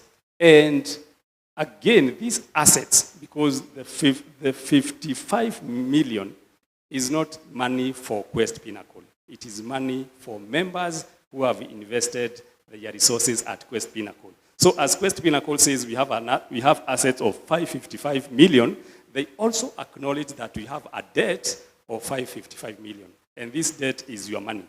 If you give me, when you take money to the bank, you deposit money to the bank, the money, your money when it is at the bank, that is a debt, that is a liability to the bank. Because it is not bank's money. But the good thing, you can see all the monies that you have invested, you have actually invested, you have invested 472 million, but the assets that the company has is 551 million Kenya shillings. So your money is working for you. And as it was said by one of the speakers, if you only rely on active income, you will work until you die. If you only rely on active income, you will work until you die. You have to come up with procedures, with strategies where money can start working for you. Money start working for you. And the keynote speaker said it very well, interest on interest. And he did explain that concept where the first investment that you make generates some interest. So maybe the first one was the parent. It gives birth to some children. Then those children gives birth to another one. So at the end of the day, the first deposit that you invested have great grandchildren, and those who are good to mention that what you call passive income for you is active income for Quest Pinnacle. Because when you invest, you are investing and you are assured that you have given money to people who are experienced, to people who are experts, people who have been licensed by CMA. You cannot be licensed by CMA if you don't have the right qualifications to be able to take care of other people's money. So when you consider this passive income for you, because you are relaxing and money is working for you, this team here and other team and other persons that are not here, they keep strategizing on a day-to-day basis to ensure how they have to keep your money well diversified to prevent any risk that can come as a result of a poor investment. This is the income statement. As you can see, the lines that I want you to concentrate on. Thank you very much. The lines that I want you to concentrate on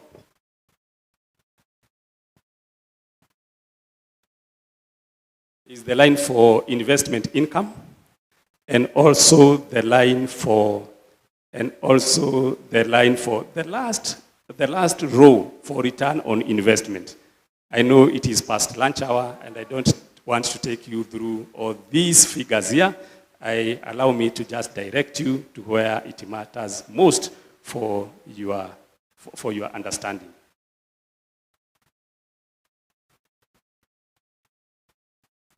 So investment income, what we are saying, this is income that was generated by the company in various years from the monies that they invested for you. The deposits that you had given the company in 2021, the investment income that the company generated was 500 million. In 2022, 16 million. Again, you can see the growth. 2023, 38 million. 2024, 59 million. And as we speak today, the money that the company was able to generate for you, 98 million. We are talking about 98 million. This is a company that was just formed. Let's clap for the company. The management. This is a company that was formed barely 3 years ago, and that is pure profit. That is pure profit of 98 million.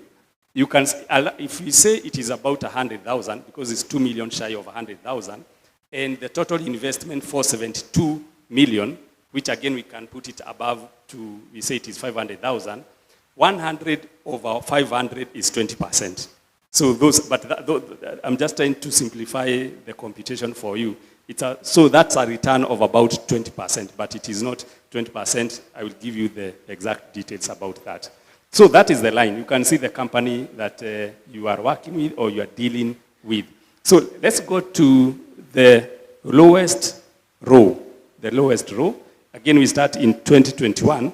There were no returns in 2021 because the money that you gave to the company around November, it was not invested until the beginning of 2022. And I want also to make public this policy that if you bring your money today is 16th of January, and I know there are people who will invest as we leave this meeting. Your money will only be invested 1st of February, because any money that the company receives, the board has to meet. And the board meets after some investors have brought the money is up to a certain threshold, then the board meets and they make the decision where do we invest this money. It is not automatic, because when you put things automatic is that's where you go wrong. Every other time before you invest, you have to investigate. And that's what the board sits to ensure that they investigate before they invest blindly. So that's why you can see 2021, yes, we had some income, we had some contributions, but there was no rate of return. But in 2022, the company gave a return of 13%. But that money was not distributed to members because it was during that period when we had locked the investment. In 2023, the same thing happened, 13%. I believe that time the company was still young and maybe also the effects of COVID. But when it came to 2024, magic happened, more experience, more exposure. The return was 14.5%. As we speak today, I did delete that the one for 2025. That's where you cannot see. I wanted to give the honors to Daktari to come and tell us that one. He knows, but he has requested that I proceed. Before I proceed, if we give you a return of 14.5%, that is your money. The issue of withholding tax only applies when you are withdrawing your dividends. Like for instance, if you had invested 1 million in the year 2025, and we give you a return, for example, of 15%. 15% of 1 million is 150,000. If you withdraw that money, the government will require that you pay some taxes. They are called withholding tax. But if you reinvest, you don't touch that money. You say the money to remain where it is, you don't pay any taxes. So that's another reason, that's another incentive for someone not to just withdraw money. Because the money that you would have given the government, you have put it back So you are using the government's money to invest for yourself. Now to the meat of the meeting. From 98 million, all the way those calculations, computations, down there, the return on investment for the year 2025, and this is what will determine whether Dr. Kibisho did score an A overall, just like the daughter did in KCSE for 2025, is 15.9%.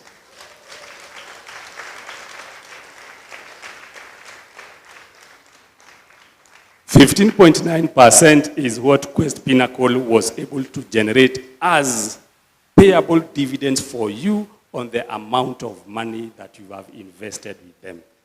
If you go to your funds and you look, last year we were competing with the government because the treasury bills, treasury bonds, that time were 12%, 13%, 14%. But that time the government was very desperate. It had increased the rate of interest for the people who are lending the government. For them to get the money that they wanted, they had to incentivize and raise the interest rate for treasury bills.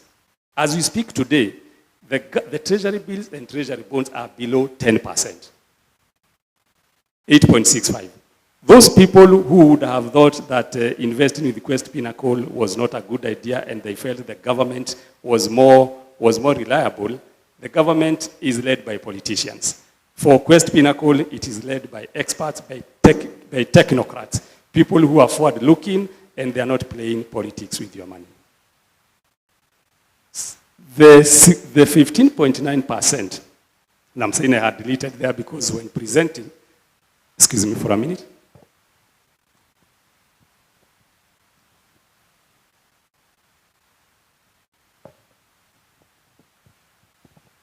Because when presenting, I had wanted the CEO to do that, but he has given me the honors.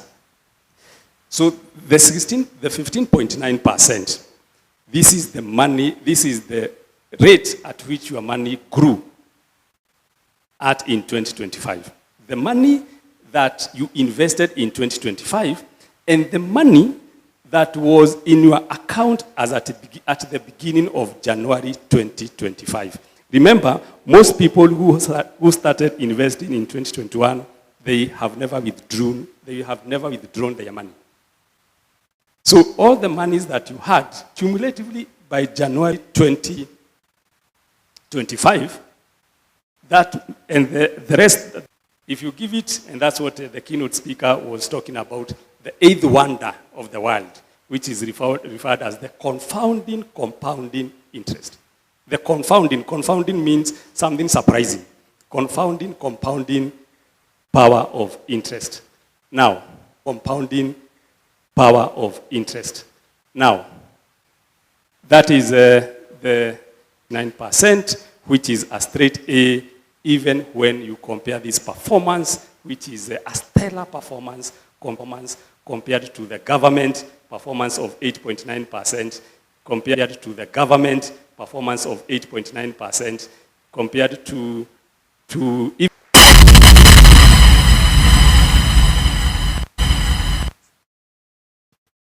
Wow, thank you so much. Let us clap for him.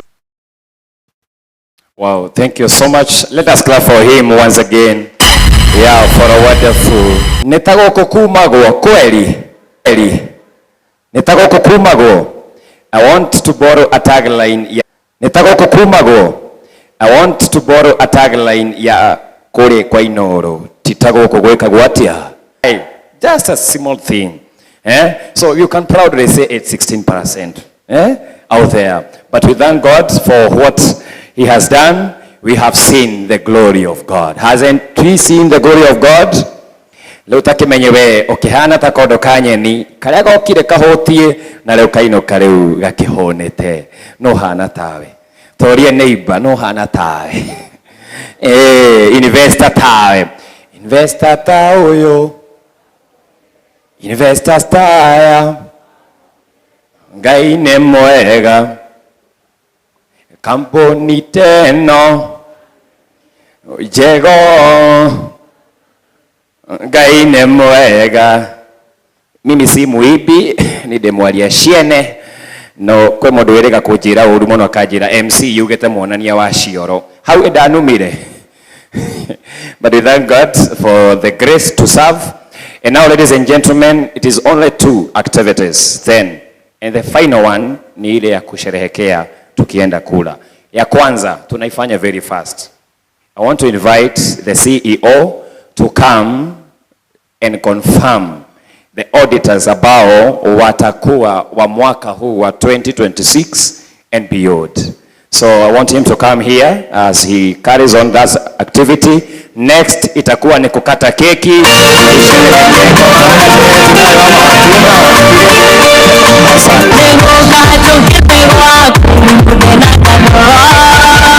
Mwende muini na ndira ino mothe na less than 3 minutes.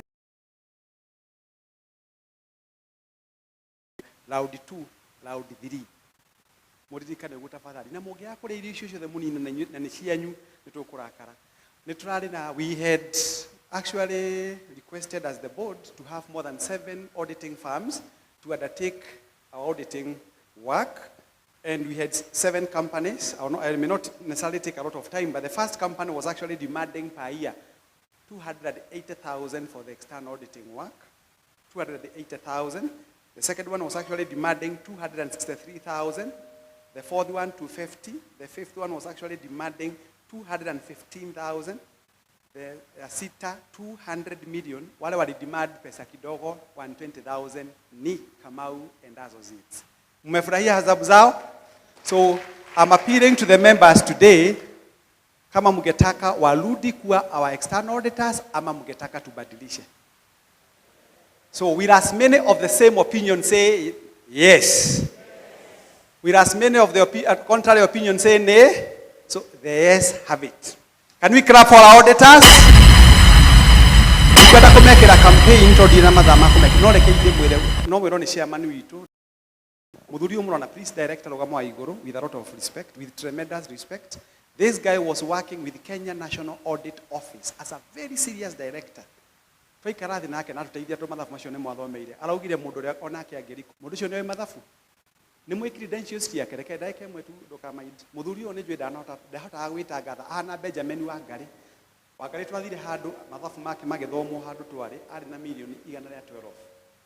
Ciatagia na niwe wahire rutha rwa guthomithagia masters na PhD. Professor Ogirogama no gene Dr. Madam Anne Keboy. Ucio no mutwandikirwo gama tu tondu ru ni ndi na microphone. Ucio no utwandikite kuria gwitagwo Catholic University. Raymond Bosi itorohe. Atuhete na Dr. Kamau na Kamau makoragwo na team ya andu 15 gwake wabici. He has got more than 15 members of staff. The other guy that you see next to him is called Mr. Emmanuel, a certified public accountant, and they work very well with our accounting department. Mr. Kamau, you have seen unanimously, you've been given a go-ahead, so we appreciate. Number 2, payments are underway. So your monies are coming on your phones, on your accounts, and I would recommend members, to the KTMC, tafadhali tuamwetie account tuhe account ni cia na kila kitu. Aria mutuhete account mbeca ni ikiwa na accountant witu ne mbeca rafid, aria mwagituhete M-Pesa ni iragitumwo. No mbeca iri guka M-Pesa ire kanua. Undu wonaga watumirwo mbeca immediately maitu wako uri thimu hero Wanjiko. Wanjiko. Kune gukorora. Ngiri thano ikamba igeka atia. Na niguo mwendirwo ni mwarimu. Ndie kana mwanyita githomo kia mundu witagwo Mr. Kinyua Akaroba. Ni mwamwenda. No mumwende okia muthomithie ringu mwathomithio. Na nijue ni mwakenio ni Kinyua Akaroba. Ko ni munyite mathafu na tigwetmira matatu na mundekere. Kirato gya kwetirike ina madira ni guthieta mahiu guo tondu wa mundu uri ha witagwo Rugama my mentor. Oyo ajirire ndi mwanake wa miaka 19 anjite guo kwa kijira kibisho akoni ukwenda gutonda mbeca ici ni cianyu ona ungenda mbeca ciaku muthenya wa next week uge ni ukugira milioni ciaku 10 oka ithe twathire gwa CME tukiro ithe twamwitigera muri andu abangiku muno. Everybody is back. Quest ni muci wa kirathimo. Quest ni muci wa ki kaundu ka mwisho kala gwenda kuonera njikare thi ni ati inyo mwana mbeca cia yuka gweta tondu it's actually private and confidential as a lawyer. For those who don't know, the muriende wakiri mbeca ciake ciothe na raheo dividend ya more than milioni 5 ya mukiiguo ki ona ruthu wacege ukinuka kwa nyutiga uthio kwa uma IGM we ciambi ore uindu oria ukire tiga uthie na mu ya gurio ri mutu mwana tubeca giuka guko kire enyihitie muno tondu angikinya matube mena rimwe gya kuri no mbeca cio kamuri okua so ndo cio gerie muno kwa foindo ndimucokerie ngatho muno andu a diaspora aitu inyuothe uherwo the chairman ndimere uguo diaspora ntumucokeirie ngatho muno na aria mari guku ni confidence ira mwinao ona nyuĩ mũrĩ a Kenya tucokie ngatho ngĩrĩkia reke ndĩmwĩre we have our IT experts. The man who is working on our IT has come. No kũmũ introduce Mr. Peter Mwangi. This is the man behind. He's actually the most polished student at Strathmore University. For your information, he cleared his degree at Strathmore University. He was hired by Strathmore University at a salary of 285,000. He's the one working on our IT. He has been our IT manager. He works on our websites. He keeps them alive. This guy is good. If you have a business requiring IT solutions, don't go further. Talk to Mr. Peter Mwagi, home of investors and knowledge management base. Anything to do with that? Thank you very much, Peter. So mtaona tukibadilisha mambo mingi sana, mpaka receipts na kila kitu. Kwa hivyo mjue ndiye kazi hiyo. If you have any auditing issue, taxation issues, maneno ya KRA, Dr. R.S. Kamau and Associates, they are there. If you want to know more about investments and what have you, come to Quest Pinnacle Investment Ventures Limited. Kwa hayo mengi na washukuru sana. Tigatho ndiracokia na rimucokia wa ngatho muria magegania na thengio ni kunjitekera ndimukorwo ndi CEO wanyu. To my sister Rachel. No mu imagine aloire ndege oke nigetha heo dividend. Na no ikuri handege gukuma UK Birmingham ni 120 tondu ukagera first class. Ni andukirie hau ngauga alokera first class. Tondu niguo tugikaraga gwitu. Riu ri aroire ndege oke arakinyire iyo thaa 10 cia utuku aroka nigetha heo dividend na mwire atiriri tondu twakirerirwo nake niyo inie mbeca ciake ndiraria ona ndingithi gwake nenda ngagira rimwe mbeca ndimutarire machine yake ikinyagio milioni 20 yakinya 25 ikare buru nani ndaa icio ingĩ ithano iguru akoraga ciothe ithano ire iguru kana kama my brother kama my cousin wa Mbogo thengio muno Ndirango Charles Ndirango is from New Jersey nikuo akoragwo na inyuĩ mumite kinya my brother urokire the other Mbogo Mrs. Mbogo and what have you tukamcokeria ngatho ngai aro murathima ni tumwendete riu tukiuge happy birthday to Quest Pinnacle. We are celebrating our 4th. Nitako kumagwo na ndamwira tafadhali gutikage mundu kuinuka tugurite ng'ombe ithatu cia sasini cia kilo 200 maite ng'ombe imwe tondu kurari na riwa January hanini ucio no mu imagine kilo 800 ma 40 tureheirwo nguku ni andu metagwo nguku cia original kienyeji tukareherwo nguku guku ni kambuni turari gucaria kundu gwitagwo na guku Kajiado ni Njonju ratucariithie nguku igana ria 50 nguku kuo mundu ari nguku ari wiki tugetia mai ma kunywa kwa kambuni ya Dasani tugetia soda rori paketu na ya Coca-Cola chafashi ruite mitu ya ajabu 450 mugicoka mukiga ni mugukiuma gukuri irio icio iguthie ku tafadhali ni mutigathie turianire na tumenyane ngai wa muoyo alomurathima. Thank you very much. Wow, thank you so much, Professor. Thank you, and to God be the glory. Thank you so much, ladies and gentlemen. Occasion, I being your host, naitwa MC Amos, na ninashukuru kwa nafasi ya kuwa MC wenu wa siku ya leo, na niwafahamisha kwamba ukakuwa na event yako kama hii, either corporate or a social event, uwe na harusi, uwe na rorashio, uwe na Thanksgiving or any kind of event that needs an MC, I'm just a call away. You can invite me, tutasikizana na event yako tutaifanya kwa uadilifu unaofaa tukiheshimisha wageni and the event because they need to be handled in the right way na wajihisi wako mahali pasawa. Professor ungejetekeria no mahe namba ya MC na nijue matiandikaga no tikoro na thina no tukuheana. Ya ukitaka na services zangu I'll share my number ni 0701 915 218 0701 915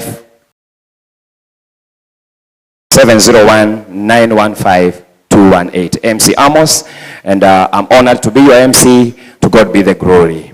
Now, ladies and gentlemen, I say it again, tukenaga twerwo tugucokere ringi tondu tumenyaga hau no hau mewira na tondu tutagwo kumagwo ni 0701 915218. Benjamin atwirire arutire miaka 25 na Gikuyu. Koguo no njuge ni kibogo mugwanja, kibogo imwe, kenda imwe ithano, igiri imwe inyanya. I want to take this chance to invite Director Anastasia to come and lead us in a cake cutting. Na wakati wowote ukiona keki unajua ni climax. Si ni kweli? Ukiona keki kwa harusi unajua ni climax. So we are climaxing our event, ama tunasema sasa ni pale kilele kabisa. Na tunapotamatisha, ladies and gentlemen, we want to share a cake as investors because the glory of God. We have seen the glory of God. And so we want to say to all of us, congratulations as we invite Director Anastasia to come and lead us in this. All the directors and investors, congratulations. Congratulations. I have a message for you.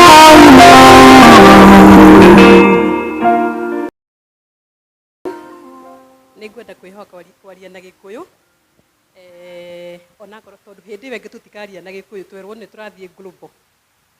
Ihinda rĩrĩ rĩa gũtinia keki na nĩngwenda request team itũ akina Mary na Ken moke haha tondũ nĩo megũka gũcabu andũ aya tũratinĩria keki. Njoke nĩ tondũ na gũtwĩtĩkĩra na gũtũigua na gũtwĩhoka tutigire na keki haha kana itiguo. Nĩ ũndũ ũguo nĩngwenda gwĩta andũ maigana ona moke tũtinie keki ĩno nao ĩkuonania timu akira tũkoretwo twĩ hamwe nao. Njoroge wa Gĩthĩnji nĩ ndakwĩna wĩinamĩte na nĩwe ũkũ represent media tondũ nĩ wĩtiganĩ Inoro nĩ wĩiguire kwanyu nĩ 63 nĩ andũ 63 mokĩte na twagweterwo almost 100 million. Please kindly come nĩgetha tũgũtinia keki nawe nĩ ũkũ represent media. Andũ a diaspora nĩ tũkwenda andũ erĩ merutĩre, a man and a woman preferably. Rachel nĩ kĩwaikara ũguo na nĩwe wĩna ũkũrũ wĩ haha na mũndũ ũngĩ hena mwanake ũngĩ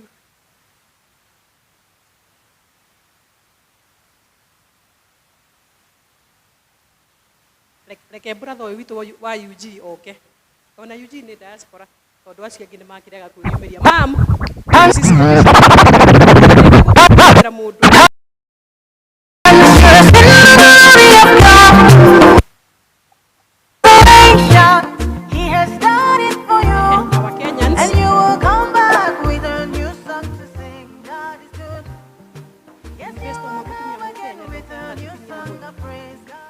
Ruth, please come.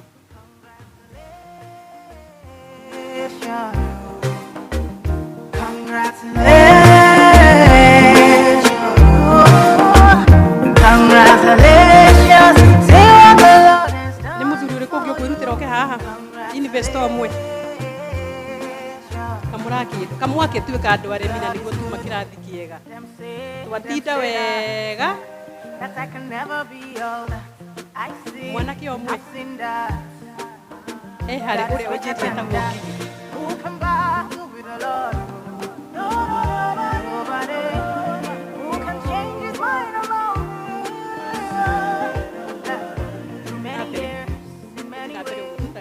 no ndingĩagĩthũra hena mũthuri ũngĩ ũmwe.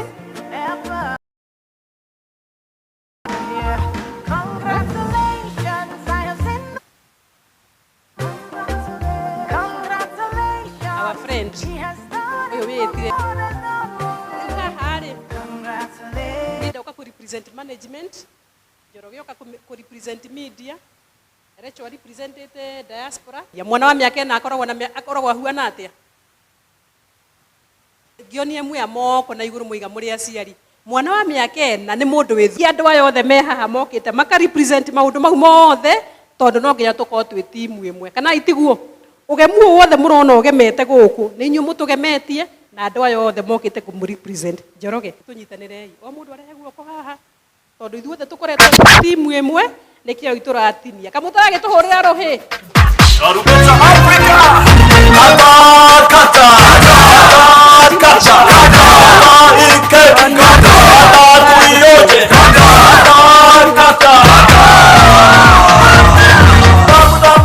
Keki ni tamu.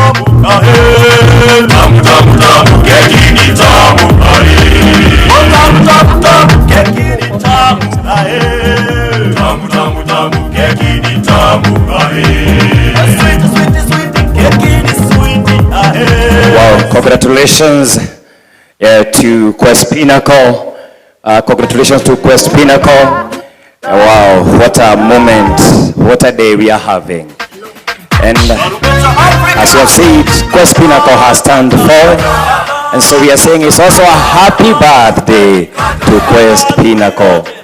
This is the 4th birthday. And what a moment we are having as we celebrate this.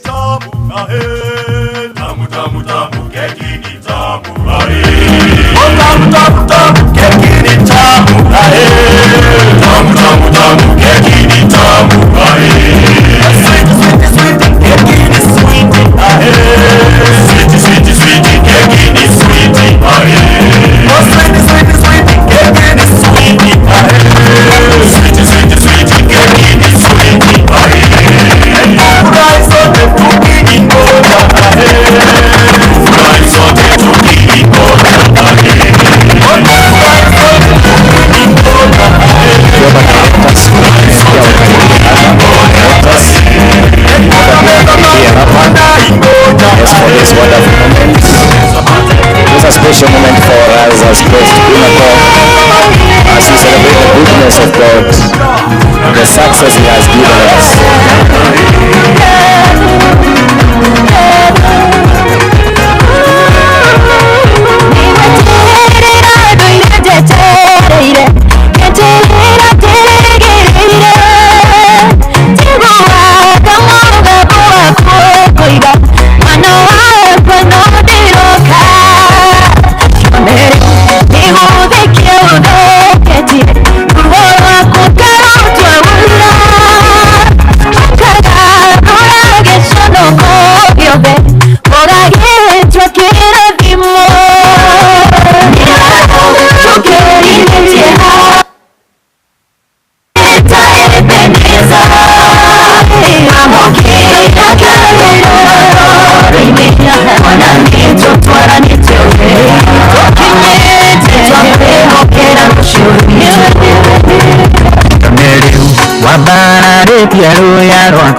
service. We want keki ikatakatwe. Our directors ndio watatuserve pamoja na investors wengine ambao wako hapa wakiongozwa pia na Joroge wa Getheji acio nio magotuserve. So investor uikare hau horeire tondu inyuĩ nĩ inyuĩ ageni twagĩtĩo na nĩ tũmwendete nĩkĩo mwĩ hau na ithuĩ twĩ haha. DJ in the meantime the background tũhe nyĩmbo cia gũkũngũĩra ũhotani ũyũ tondu ũhotani ũyũ nĩ witũ.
Je, tuko na mtu ambaye hana keki?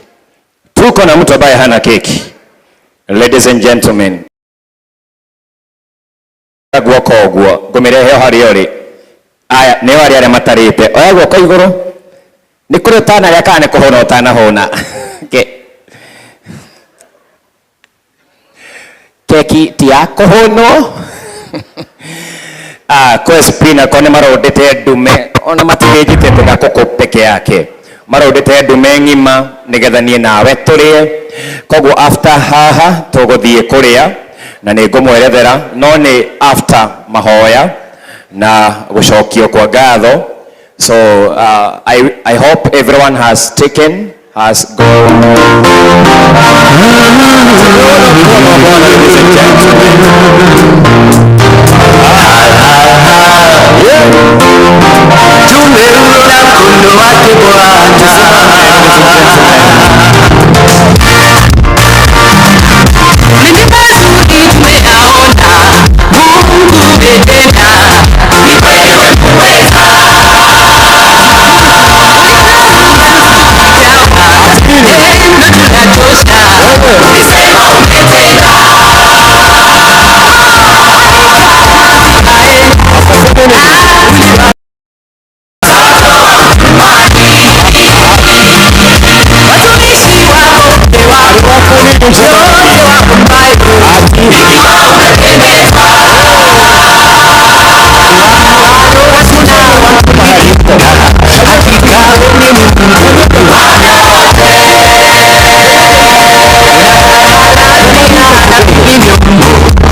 Thank you so much.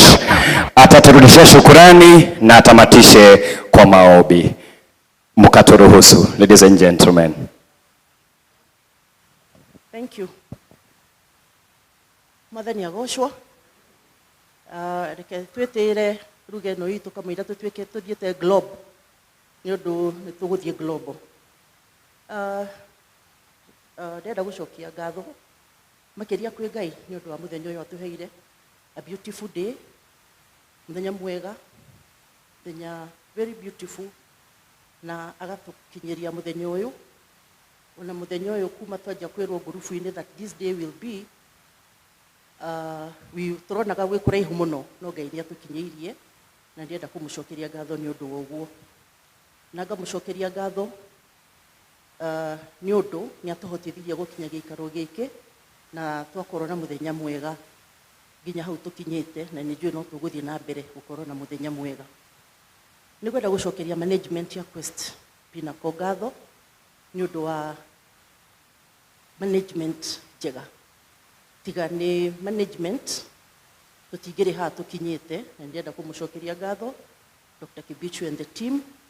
We don't take ona gacokeria ngatho ona andu aria marutaga wira ofisi iyo agikorwo ithuothe tuhuragira miri thimu na auditoria ndimuhuragira no wone ni makoragwo na wira munene no ni they are very respectful ni matunyini majokagiria ciuria na ni jiona aria angi mamoria ciuria ni mamacokagiria ngwenda kumacokeria ngatho ni undu wa wira mwega marutaga. Ni gwenda gucokeria elder ni undu wa kiugo very powerful atuheire tukianjiriria mucemanio uyu Ngai akurathime. Ni gucokeria ngatho the key speaker, the note speaker of the day, Mr. Kenywa, nĩ ũndũ wa mataro, nĩ ũndũ wa maũndũ maingĩ ũtwĩrire. For one, nĩ ũrĩa what I've carried home, maguta marĩa mothe ndĩ namo maheage kĩndũ. Thank you very much. Ngacokeria Kamau and Associate ngatho nĩ ũndũ wa wĩra mwega mũtũrutĩire this far. We don't take it for granted. I can imagine wĩra wa mathabu ti wĩra mũhũthũ, as much as you have the skills and the technical bit of it. Na nĩ mũtũrutĩire wĩra na tutire twa complain. This far we have come. I've been in this since inception. Na I am happy with what is happening. Nĩ thengio nĩ ũndũ wa wĩra mwega. Ngacokeria ngatho media fraternity nĩ ũndũ wa grace function ĩno itũ. We don't take it for granted. Ona kũmuona gũkũ, it's giving us we are in the right place and we are doing the right thing. We want to thank arũgamĩrĩri facility ĩno tũrĩ nĩ ũndũ wa gũtũ host. We had a very nice breakfast and I know even the lunch will be as good. Ndigĩriganĩrwo nĩ gũcokeria ngatho MC Amos for making this occasion very lively. You have made this occasion very lively. Asante sana. DJ DG, asante for being there. You have entertained us. Na ni wega.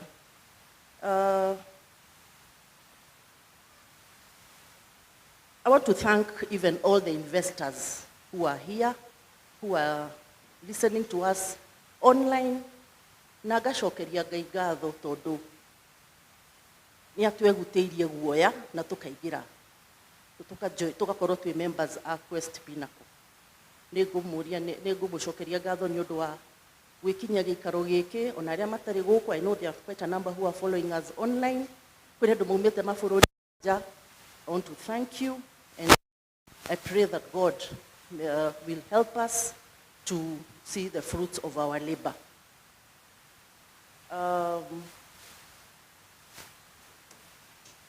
Anybody who has participated to put up this, I might not know all of them.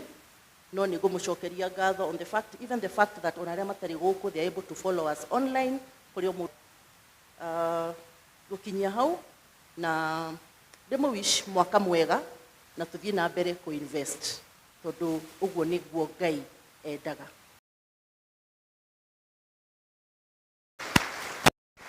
Oh, I pray. Okay. Let us pray. Dear Heavenly Father, we thank you. We appreciate you, goodness and mercy upon our lives. You have enabled us to be in this place, Heavenly Father, not because we are mourning, Heavenly Father, but because we are here because of a joyful occasion. We don't take it for granted. We want to thank you, giving them the knowledge, Heavenly Father, to steer this ship forward, Heavenly Father. Heavenly Father, I want to thank you because we have had a peaceful and enjoyable occasion. I pray that God, you'll be able to bring us together. I pray that believing and trusting in Jesus' name. Amen. Thank you so much, ladies and gentlemen.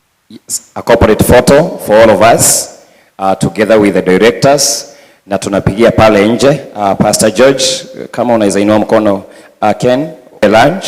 Na lunch mahali tunakulia ni mahali ulikulia breakfast. That place is enough for us. Na pia tuko na nafasi nyingine, unaweza kibia, unaweza cheza, unaweza rukaruka. This place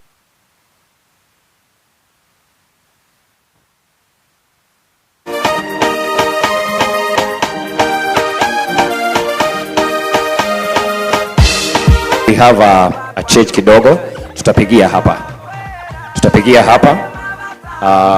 Na photographer naomba ni kuinvite useme hizo structures za picha watakaa vipi. Sasa wale warefu watakuwa hapa juu, wale wafupi watasimama hapa. So sasa photographer utakuwa hapa ukiqualify mtu kama wewe mukuhe wewe ukaigoro. Angĩkorwo ndore wathi handũ ũkerwo wĩ mũkuhĩ.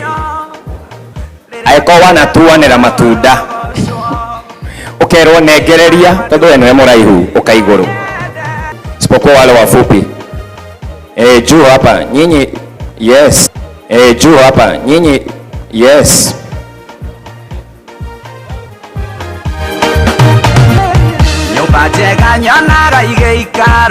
Haya, wengine kama unaweza pata kiti uketi vizuri bila kuharibu line itakuwa mzuri.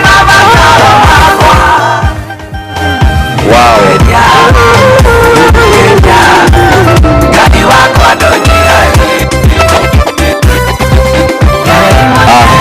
Na mukimenye turi live na nito kuonekana thĩinĩ wa mtandao wa Inoro TV na pia thĩinĩ wa ceceni wendete ya Citizen TV KTN Mario Nation ndataka kwenda mũthenya mũnene ũyũ no hũrĩre andũ anyu othe ũmere makorore TV nĩ hwaĩ-inĩ arĩa maugire ndũngĩthiĩ kũraya nĩwe ũcio wĩ Inoro.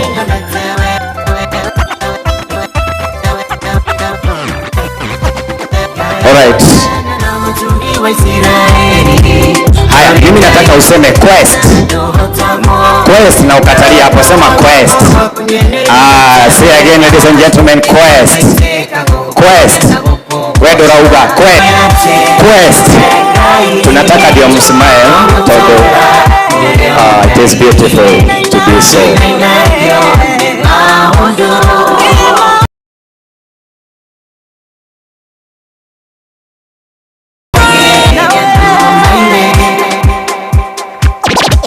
Say quest. Quest. Quest. Umepata? Okay. Say quest. Quest. Quest. We are sorry. Thank you. Ladies and gentlemen, alafu statement zetu za accounts, statement yako ya account ukitoka hapa kwa mlango chukua kwa reception desk. Uchukue statement yako. The auditors pia mtapigwa picha.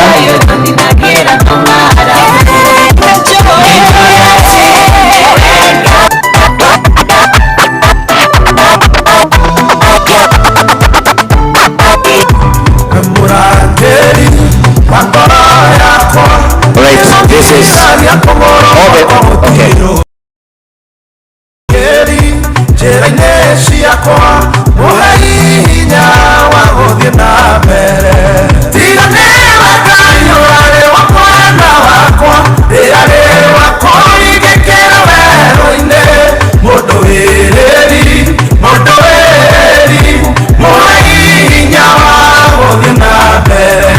Auditors kindly.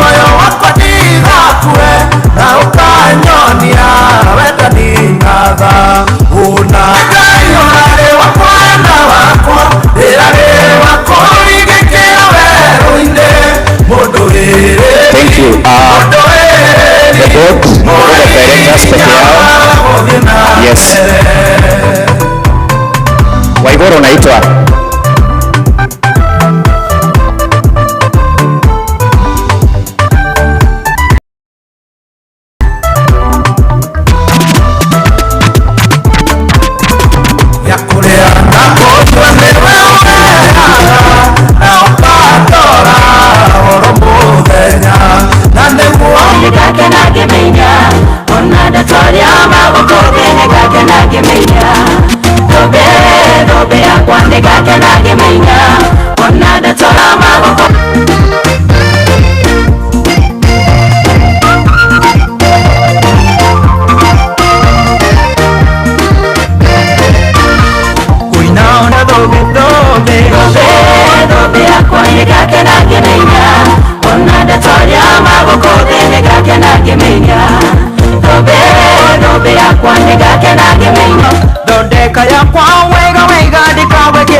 ndatoria magũgũthĩ nĩgakena ngĩmenya thũmbĩ yakwa nĩgakena ngĩmenya ona ndatoria magũgũthĩ nĩgakena ngĩmenya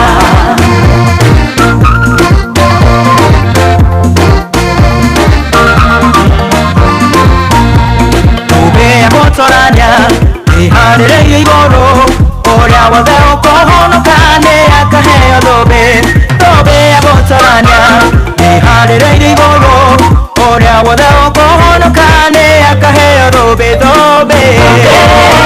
yakwa nĩgakena ngĩmenya ona ndatoria magũgũthĩ nĩgakena ngĩmenya thũmbĩ yakwa nĩgakena ngĩmenya ona ndatoria magũgũthĩ nĩgakena ngĩmenya